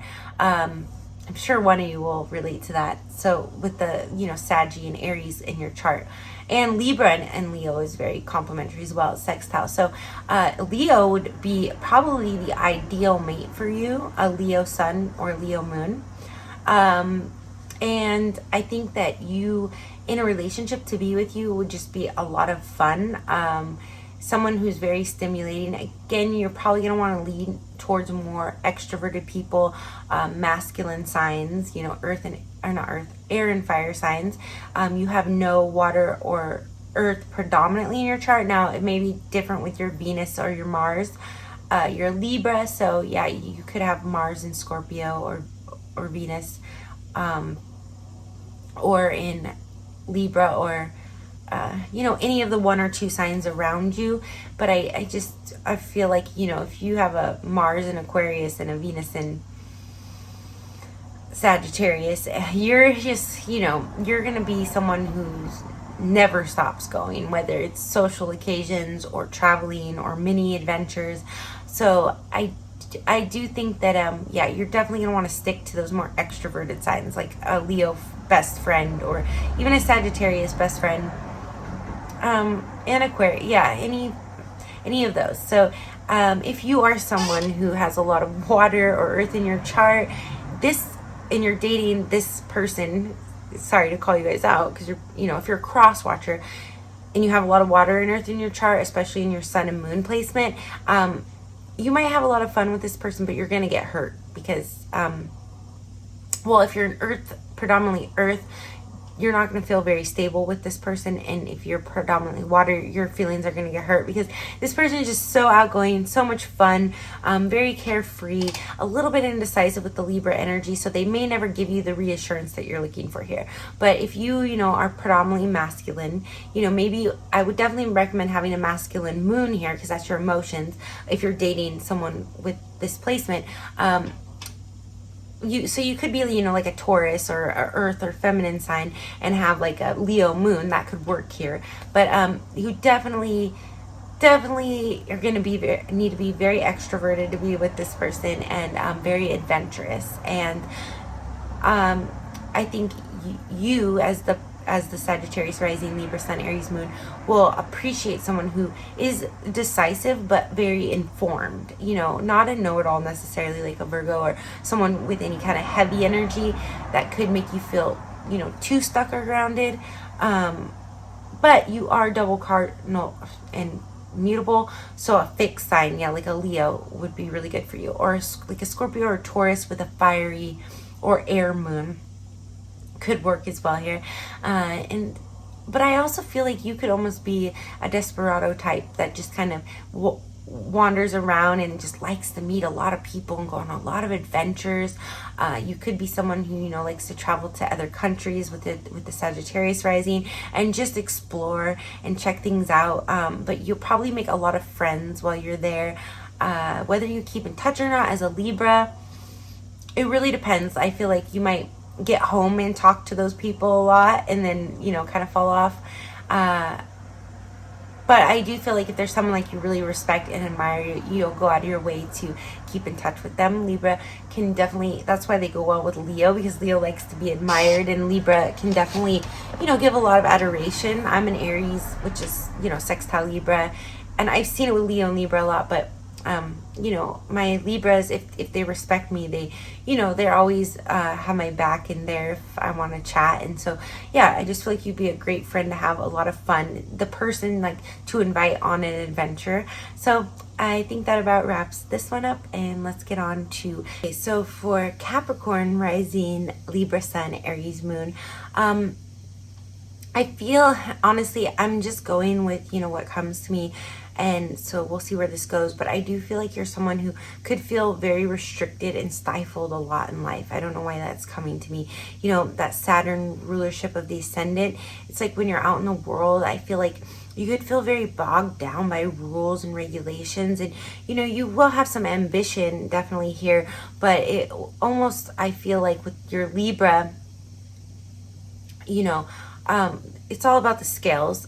I don't know if I mentioned this earlier in this video, but so if your scales are off and you go out in the world, you're gonna feel like everything, it could be easy for you to get in like a sort of a negative rut where you feel like everything's working against you sometimes. Of course we can all go through that, but I feel like this could be a default thing for you where you could feel very stuck at times with Saturn, very like, gosh, like everything is so strict or restrictive towards you when you go out in the world. And really, you're a very lighthearted person. So I don't, you know, and but at the same time, with this Saturn ruled ascendant of Capricorn and an Aries moon, you have that Venus Aries energy going on, right, with Libra and Aries. Venus Mars energy. So you really are a lover. You've got the sensuality, you've got the mentality, you've got everything going on as the Libra Sun Aries moon. That's why I suggest watching all the way through, because I don't know if I've already said that, but with the Capricorn rising, you bring in Saturn here. This actually, it's either going to make you feel really stifled in life and like, gosh, why do the rules only apply to me all the time? Or it's going to give you a lot of security in life that you maybe the other Libra Sun Aries moons don't have. So you might really just find a career very easily and stick to it, or you might be able to go from career to career. You might be really good with, as the Libra Sun, you know, getting, he almost reminds me, I don't know if I've said this for any of the other placements, but Libra, you know, can a lot of times be sort of social work, like Aquarius. So you could be like the type of person that goes from company to company and kind of helps them organize their structure better. You know, I don't know exactly what that's called. It's like some sort of consultant or advisor, but it's where you kind of go in temporarily because, you know, you are triple cardinal here. You're Capricorn, Libra, Aries, that's triple cardinal. So you're very good at starting things, you know, finishing them or sticking them out. With, you know, Capricorn, it could help, but, you know, so you'd be a really good person to go in and start like a project management or start projects, and like even delegation here with these three signs. Actually, you know, Libra could be a little indecisive, but you know, is again the King and Queen of Swords, so you do have discernment and you're able to, it reminds me of this Napoleon Hill quote, like, the people that make decisions quickly and change them slowly are the most successful. And so that can be a little bit of a challenge as a Libra, to make a decision quickly, especially small decisions. But when it comes to maybe bigger ones, or I know just with my Libra rising and my Libra in my chart, it's much easier for me to advise others and make decisions for them, right? That's probably part of the Virgo, making decisions for them, but to see clearly what they need. Maybe your own decisions in your own personal life, you might struggle more at times, not as much as other placements of Libra, but I think if you're going into other environments with that Capricorn rising, you're definitely going to be able to, you know, see what work needs to be done and assess it, and you just be good at assessment and reorganizing structures, but temporary things. Or also, you know, these placements aren't as much performing arts as like Leo in the 5th house, but, you know, Aries is the physical body, so you do have the ability also to go in and, you know, something like acting, where you know, with the Capricorn rising, it gives you that career, that ability, because it's kind of a light Capricorn placement where you can make a career out of something artistic. I feel like if you're a Capricorn sun or moon, you're gonna be a little bit too, for the most part, not always, but a little bit too practical about work and career to go into something artsy. Usually, you know, Capricorns can do well in the arts, but usually they're like, oh, I'm gonna go with the safer route, you know, more tried and true route. But if they do apply themselves to the arts, they can do well. But Libra again is the arts with Venus rulership, so I do feel like here, even if you went into something more artistic, you're with the Capricorn rising, you're going to be able to bring the structure to it and the stability to it, or find the opportunities that are solid and bring your Libra, your Venusian and Mars, that physical stamina and passion energy to it. So you could do well in creative fields as well by kind of having a little bit more direction than other Libra placements. Because some Libra placements, I know, especially like if a Libra has their sun in the 7th house debilitated. I have my sun in the 7th house, but it's exalted in Aries, thank God. But no, but it can be like, say you are, well, no, your sun couldn't be in the 7th house if you're Capricorn rising. Your descendant is going to most likely be Cancer. So again, that can bring you back to kind of, you might have a little bit of a struggle here between family and work, whether that's the family you grew up in or, you know, the family you're trying to create. You may be just career-oriented person, or you maybe, some of you could be, especially female, I'm feeling like, where if you did get stuck in a housewife type of situation, you would feel probably a little bit stifled. Or you could do well in like a daycare, like if having like a home business that you can incorporate into that. I don't really necessarily think daycare, but like, you know, you're gonna be ambitious with this triple cardinal placement. So you, family being your 7th house, your descendant, it might be where, you know, you're like, oh, I go home to my family to center like the family you grew up in. Or it might be like, oh, I really feel like once I have a family, things will be complete. But again, if that happens sooner than you're ready, or before you've really evolved into yourself, you could feel a little stifled by it too. Like, oh, I could have done all these other things. And with that Libra energy, that could throw your scales off, and family could be a thing for you. Let's see, what would your midheaven be here? I mean, it's not going to be the same for each and every one of you, but 7th, so 8th would be Leo, Virgo would be 9th. So your 10th would be Libra. So your sun is going to be on your most likely on your midheaven here, which does bring you a lot of attention, actually, especially as a Libra, because you guys are very attractive and symmetrical. So you could be very career oriented and get a lot of attention, or you could be someone who goes into the arts. I was sensing that here a little bit more, because that ambition with Capricorn mixed with that Libra arts, I do feel like you guys can make really great artists here as well. So I'm gonna and to date you, you would you're gonna need someone who's ambitious as well, and definitely no one's going to be able to stifle your ambition here. It's not even going to be like something someone would attempt. And if they did, they would probably get forgotten very fast and left in you know, left in the past. So I feel like, yeah, you might sometimes have a little bit of indecision as just the Libra in general of what you want to do and which way to go. And you might spend some time weighing that out, you know.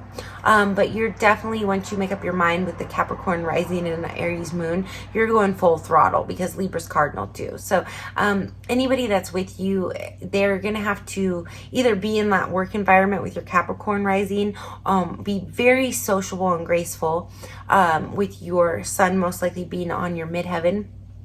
You definitely are going to want someone who's very presentable here. Looks are probably going to be important to you.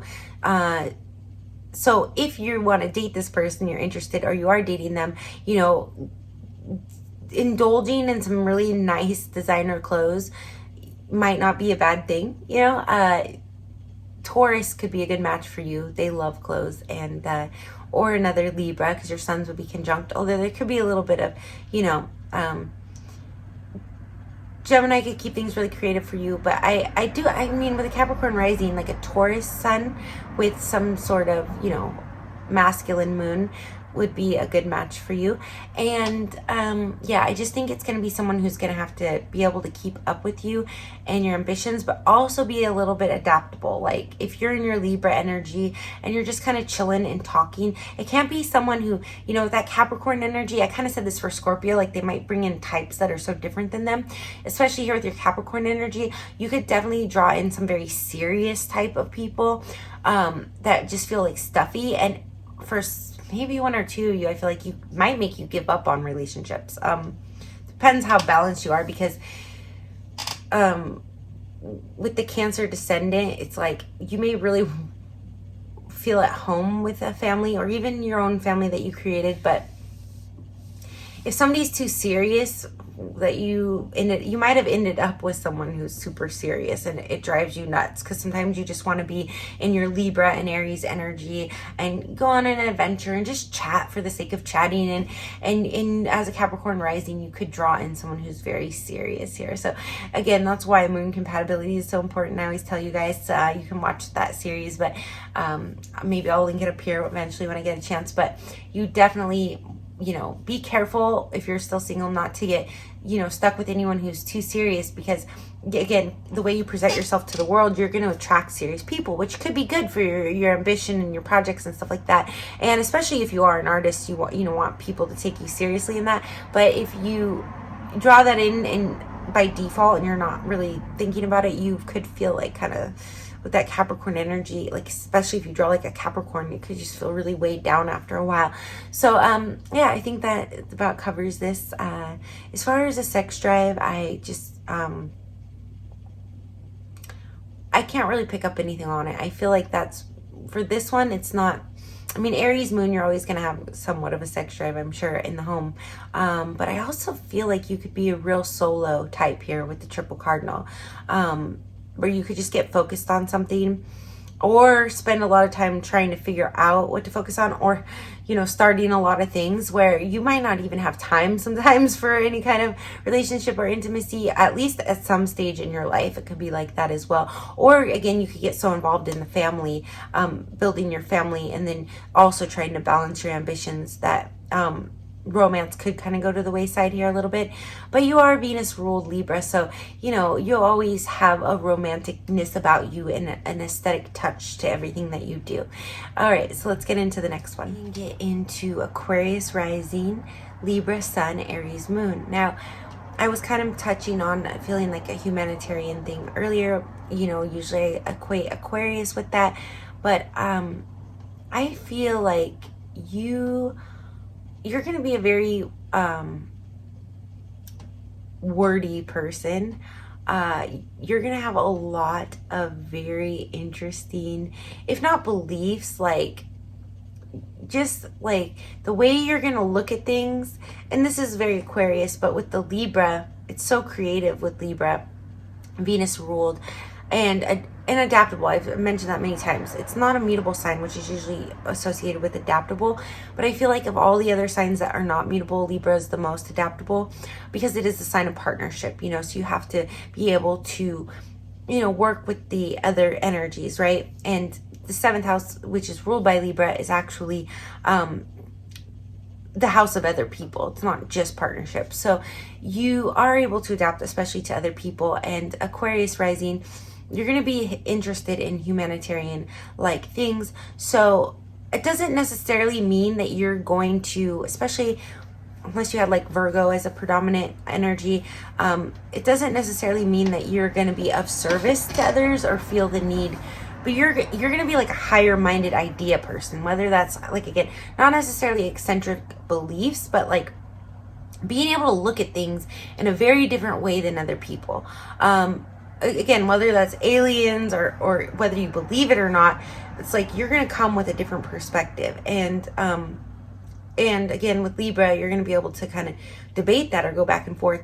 Not super analytical like Virgo, but kind of weighing it out. Like Aquarius, you might think of all this, Aquarius rising, think of all this cool stuff. Love to go out and I feel like just explore. I feel like here it's going to be more seeking humanity, like seeking different, almost like Sagittarius energy, where you want to travel and explore other cultures. But with Aquarius, it's like really connecting to those other cultures or learning about them. Well, that's still Sagittarius, like learning, but being involved somehow. I just feel much a very bigger picture energy with this placement. Aries moon, again, Aries moon, there's a few placements I've mentioned through the videos, the Aries moon series, where Aries moon can get pretty fired up and heated up. But with double air, with Aries moon, the air just feeds the fire. So anything that your Aquarius rising is into or exploring, and it could be just anything anything you can't even imagine, if that makes sense. Like, it's just anything that's different or anything like that, you're gonna be drawn to, or is gonna be drawn to you. I know my 5th house is an Aquarius, and that's the house of dating, and my astrologist said to me, you draw very eccentric types. I'm like, yeah, I do get some freaking weirdos, you know. No, but like, that's Aquarius rising here. I feel like with the Libra sun, like, you're just gonna draw in like such interesting people, such interesting topics, and with your Libra sun, you're really gonna be able to, like, again, not analyze it to death like a Virgo, but kind of weigh it out. Like, oh, do I believe it or not? I don't know, but I'll entertain it. Like, I'll keep it there. You know what I mean? It's very just a flow here. You know, it is a water bear, but you are air, double air here. And then, yeah, I just feel like Aries is so entertained by Libra and Aquarius that you're going to be probably, I just feel like 9 out of 10 of you are going to be like the most emotionally content people, because just as me being an Aries sun, you're an Aries moon if you're watching this, Aquarius and Libra are just some of the most entertaining, fun people that I could be around. So I feel like you yourself, you know, are very, all the energies are aligned masculine. So there could be times, I don't know, I feel like with Aquarius, though, you're going to explore so much that you're still going to get in touch with the feminine. And again, Libra is Venus ruled, which Venus is feminine, but Libra is masculine. So again, it's sort of that, you know, yin and yang. In Libra, Venus ruled, Mars, moon ruled. You do have some femininity in your chart, and I think Aquarius, I picture, and I have a friend who's an Aquarius who's like this, but I could just see, you know, if you're a man, like, you're the type that in A$AP Rocky's a Libra. I'm not sure what his moon is, but I think of A$AP Rocky or my Aquarius friend, you know, A$AP Rocky's a Libra. I just said that, like, with the painted nails, you know, kind of like that dandy, but still very masculine, where even if you paint your nails, no one's gonna, like, question your sexuality. And in a way, it's not even gonna really matter, because as an Aquarius rising, you might come off very eccentric. Now, you might not. You might just be drawn to eccentric. Now, some of you might, not eccentric necessarily, like, my aunt, I don't know, I don't think it was this video, but it's one I just shot, I think, the narcissist, you know, she's an Aquarius, and she just sits around and reads books, you know, and it's kind of like, yeah, she goes to her other worlds through the books, you know, so there is that, you know, that's how she connects with humanity. And you might be an avid reader, being double air, you know, swords is words, so you might be a really good reader and writer as well. You'd be really good at, like, fictional writing, sci-fi writing here, if you're interested in that topic. But I feel like anything that you touch or that's drawn to you, even if it's something really mundane, it's just gonna have this exciting, you know, Uranian feel to it. You could also gravitate, just because of Uranus and Aquarius, some of you might want, maybe one of you, just like one of you men or even women, might be an electrician. And for some reason, I'm getting, when I said women, but this could be a man too, I picked up, like, lamps. I know I have a lot of lamps, so I don't know how that ties to me, but I feel like you could really be into lamps for some reason, or lights. Could be in lighting, or you might find yourself at some point working in a lighting department when you're younger, or you could be an electrician too, even. Yeah, but again, I just feel like you might be one of the freest spirits. You are, and not just because of the Aquarius energy, because of the combination of the Libra sun and the Aries moon, you might be one of the freest spirits around.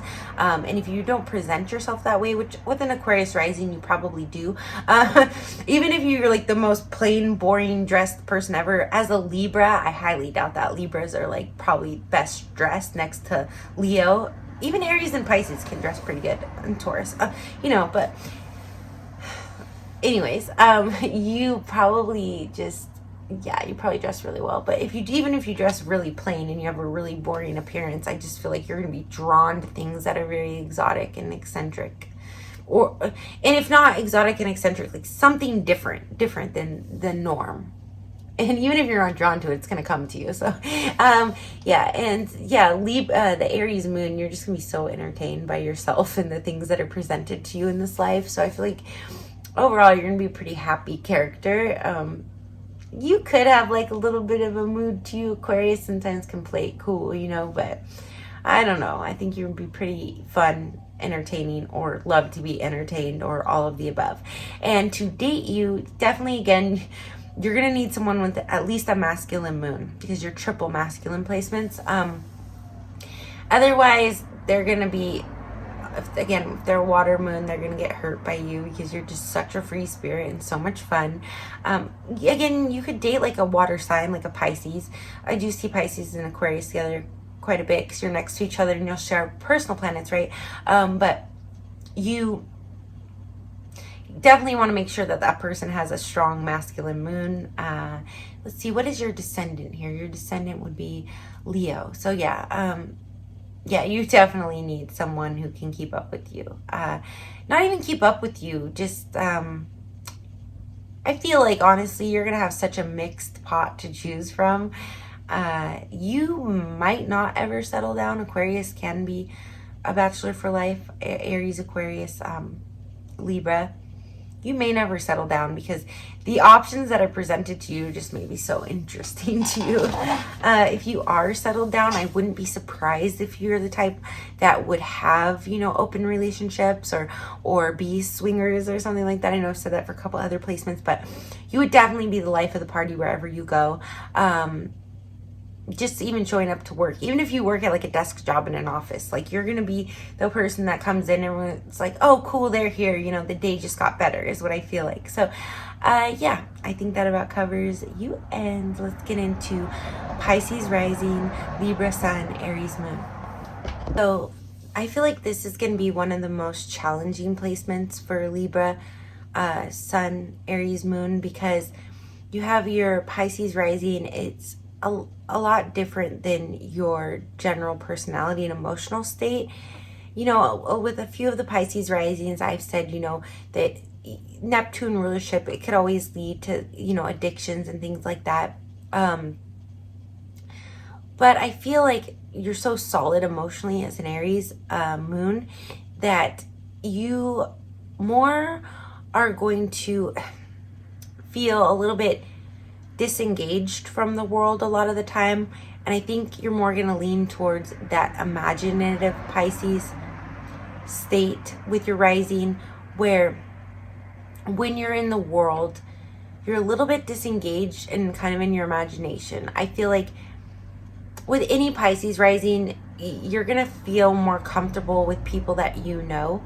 But as a Libra sun, you are very sociable. So still, I feel like time spent with like close friends is going to be where you like to really talk. You might like to actually spend a lot of time with your friends. You know how like, especially a lot of the other Libra rising, or not Libra, Libra sun, Aries moon placements, they could, in other placements and other Aries moon videos too, they can really like to go out and meet people. I feel like you when you go out, you know, Venus is exalted in Pisces, so you are very socially graceful as a Pisces rising Libra sun. You are probably one of the most graceful people that there are. Aside from like Libra risings and stuff, you could just really charm people. But I just don't feel like with a Pisces rising and an Aries moon that you're necessarily going to feel super connected to them. Now, as a Libra sun, you're going to relate to them a lot, because the way Libra, I feel like, goes about being sociable, and this is coming from a Libra rising myself, is, and actually it was a Pisces that had pointed this out to me when I was younger, and I only recently commentated it with my placements, but he was like, you know, you get along with everyone because you find something to relate to them with. And I'm like, I never thought about that, you know. So you actually might be someone who knows that, like, because he was a Pisces, like, oh, if you're a Pisces rising with a Libra and he was a Pisces, noticing this about my Libra rising, you might know, like, okay, I don't necessarily feel super connected when I'm out in the world because I'm kind of more in my own little fog, which is kind of Neptune Pisces rulership, right? But when I want to, I know that I can relate to people about things. And if there's things that relate to you, you probably will be really drawn to them and really bring something to it. Again, because this exalted Pisces rising you have with your Venus rulership of your sun sign. I kind of said this with Scorpio rising, but there's also here that they have it with like Mars rulership over their rising. You have almost like double Venus, like triple Venus with Mars rulership over your moon in Aries. So Venus and Mars are the lovers. So you could be someone who either has a lot of lovers, which I'm sure for some of you that's true, but more I feel like you're someone that a lot of people are going to fall in love with. You know, I really like this placement, Pisces rising, Libra sun, because, you know, with some of the other Pisces risings, I felt more like of that addiction energy and not falling into that and helping and counseling others. But here I just feel like you're just going to be someone like a muse for a lot of people. You might find muses easily too, but you are someone like when you go out in the world, people are just gonna be like, oh my gosh, that person's so beautiful, like I can't even touch them, right? That's the Pisces rising. Like you're almost like a Muir, is that right? You know, like in the desert when you see the cactus and you need water, a mirage. Like I have said that for Pisces risings, I think, but you are like someone like, oh my gosh, like this mystical, beautiful creature that fell, you know, like you really could have that look about you. And if you're not like beautiful conventionally, people still are gonna be like, wow, like they're really gonna if at the very least it's not like a actual physical attraction, they're gonna feel like the spiritual connection to you. And like just like you're beautiful like an angel. Even if, like I said, you're not conventionally beautiful, you're gonna have a real aura around you. I do feel real positive. But I did want to say that this is one of the more challenging placements to have as a Libra Sun Aries Moon.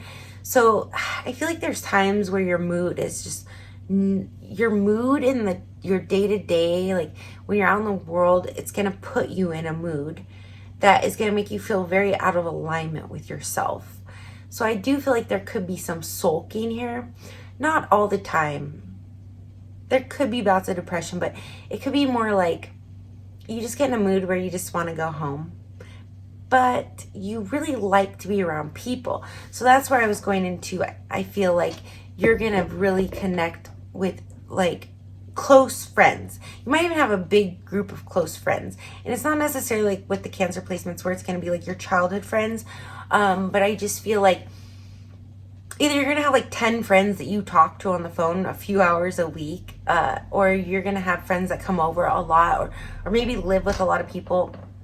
If you have your own family, I do feel like if you're not like the matriarch or the patriarch of that family, I think you would be a really good matriarch. Now, if you're masculine, I don't see you so patriarchal because that's a little bit more Aries energy, but you do have that Aries moon.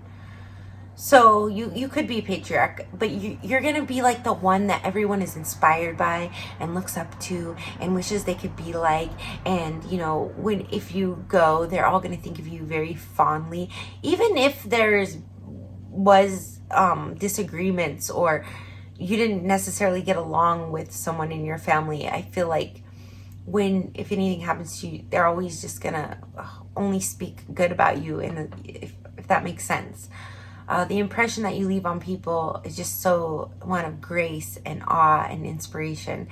But yeah, again, I still feel like you're gonna have some moody days with that Pisces rising where you're just like, you know what, I want to be around people and I want to be sociable, but only the people that I really know. And I do think here you're gonna need to find some feminine energies to ground you out. Now, as far as intimate, again, you want the moon to be masculine, fire or air, but with also your 7th house in Virgo, you really could like to entertain very close friends, or you know, you might have a tight-knit family, but again, not in the same way like a Cancer would, where it's like more just like they all kind of just lounge together. I feel like it's more really artistic, creative home where everyone like can come over. And it almost reminds me of my grandmother, who was a Pisces for some reason. She had a Gemini moon, but like, it just, your home is the hearth, and it's a beautiful, creative place, I feel like. And if not, if you like live alone, I still feel like you'll have that, but you'll definitely talk to close family and friends quite a bit, and have very genuine and harmonious relationships with them. So to be with you like a lover, I think that they're gonna be very blessed, honestly, to have someone like you. But also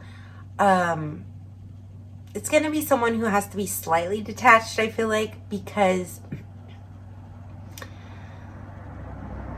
it's like, it's someone, a Leo could be good here too, actually, as someone who has to like to just really enjoy admiring you, because not because you demand it, but because your presence demands it. Like, you're almost intangible in a way, right, with that Pisces rising. So, you know, and Aries and Libra are masculine, so you need someone who can connect with you on a physical level, right? Your Aries moon, also mentally with Libra, but also spiritually. You know, you really need the whole package. That's pretty much any Pisces placement, but you really need someone mind, body, and spirit. So if you're only connecting with someone physically, yeah, you might have just like that physical spouse that you guys have a good physical relationship, and then they're just kind of plain, and they just kind of put you on a pedestal, right? It's very Pisces Neptune as well, but you know, Neptune rules Pisces. But also it could be you have someone that really connects with you on all those levels, and you could really, it kind of reminds me to one of my acting teachers that I had. Her and her husband, you know, they would write the dinner theater plays, and they bought a Victorian house to host them in, and they bought a costume shop, and so the back garage is like all costumes. And I just see something really creative and beautiful like that. It could even be spiritual. You know, you might be in an organized religion and just be really pillars of that community too, but like inspirational, not hypocritical. You know what I mean? You're like, you could be that married couple where it's like, it kind of reminds me of my grandma and grandpa too. I just feel like you're real romantic here, but in a tangible way. Not even just tangible though. No, because you don't really have earth, and you might have it somewhere else in your, but intellectually. So you don't necessarily discuss romance and things. You're like an example of it through your actions, through your words, and through your spirit. So I think this about wraps it up for my Libra Sun, Aries moons. Thank you so much for your patience and me getting this out to you. I'm sending you lots of love, blessings, and light. If you are an Aries moon, I've done Aries Sun all the way to Libra Sun now, and I'll be getting into Scorpio Sun next. If you are some other compilation of signs and you want me to get to you quicker, I'm going to be doing the playlist now for each moon and trying to hop around more. I know someone requested one, like a Gemini moon or Libra moon one. And I was going to skip ahead to that, but I'm going to go methodically as much as I can, but I might jump around a little bit. So do like and subscribe if you want to see when your big 144 video comes out for your sun, moon, and rising combination. Love and light.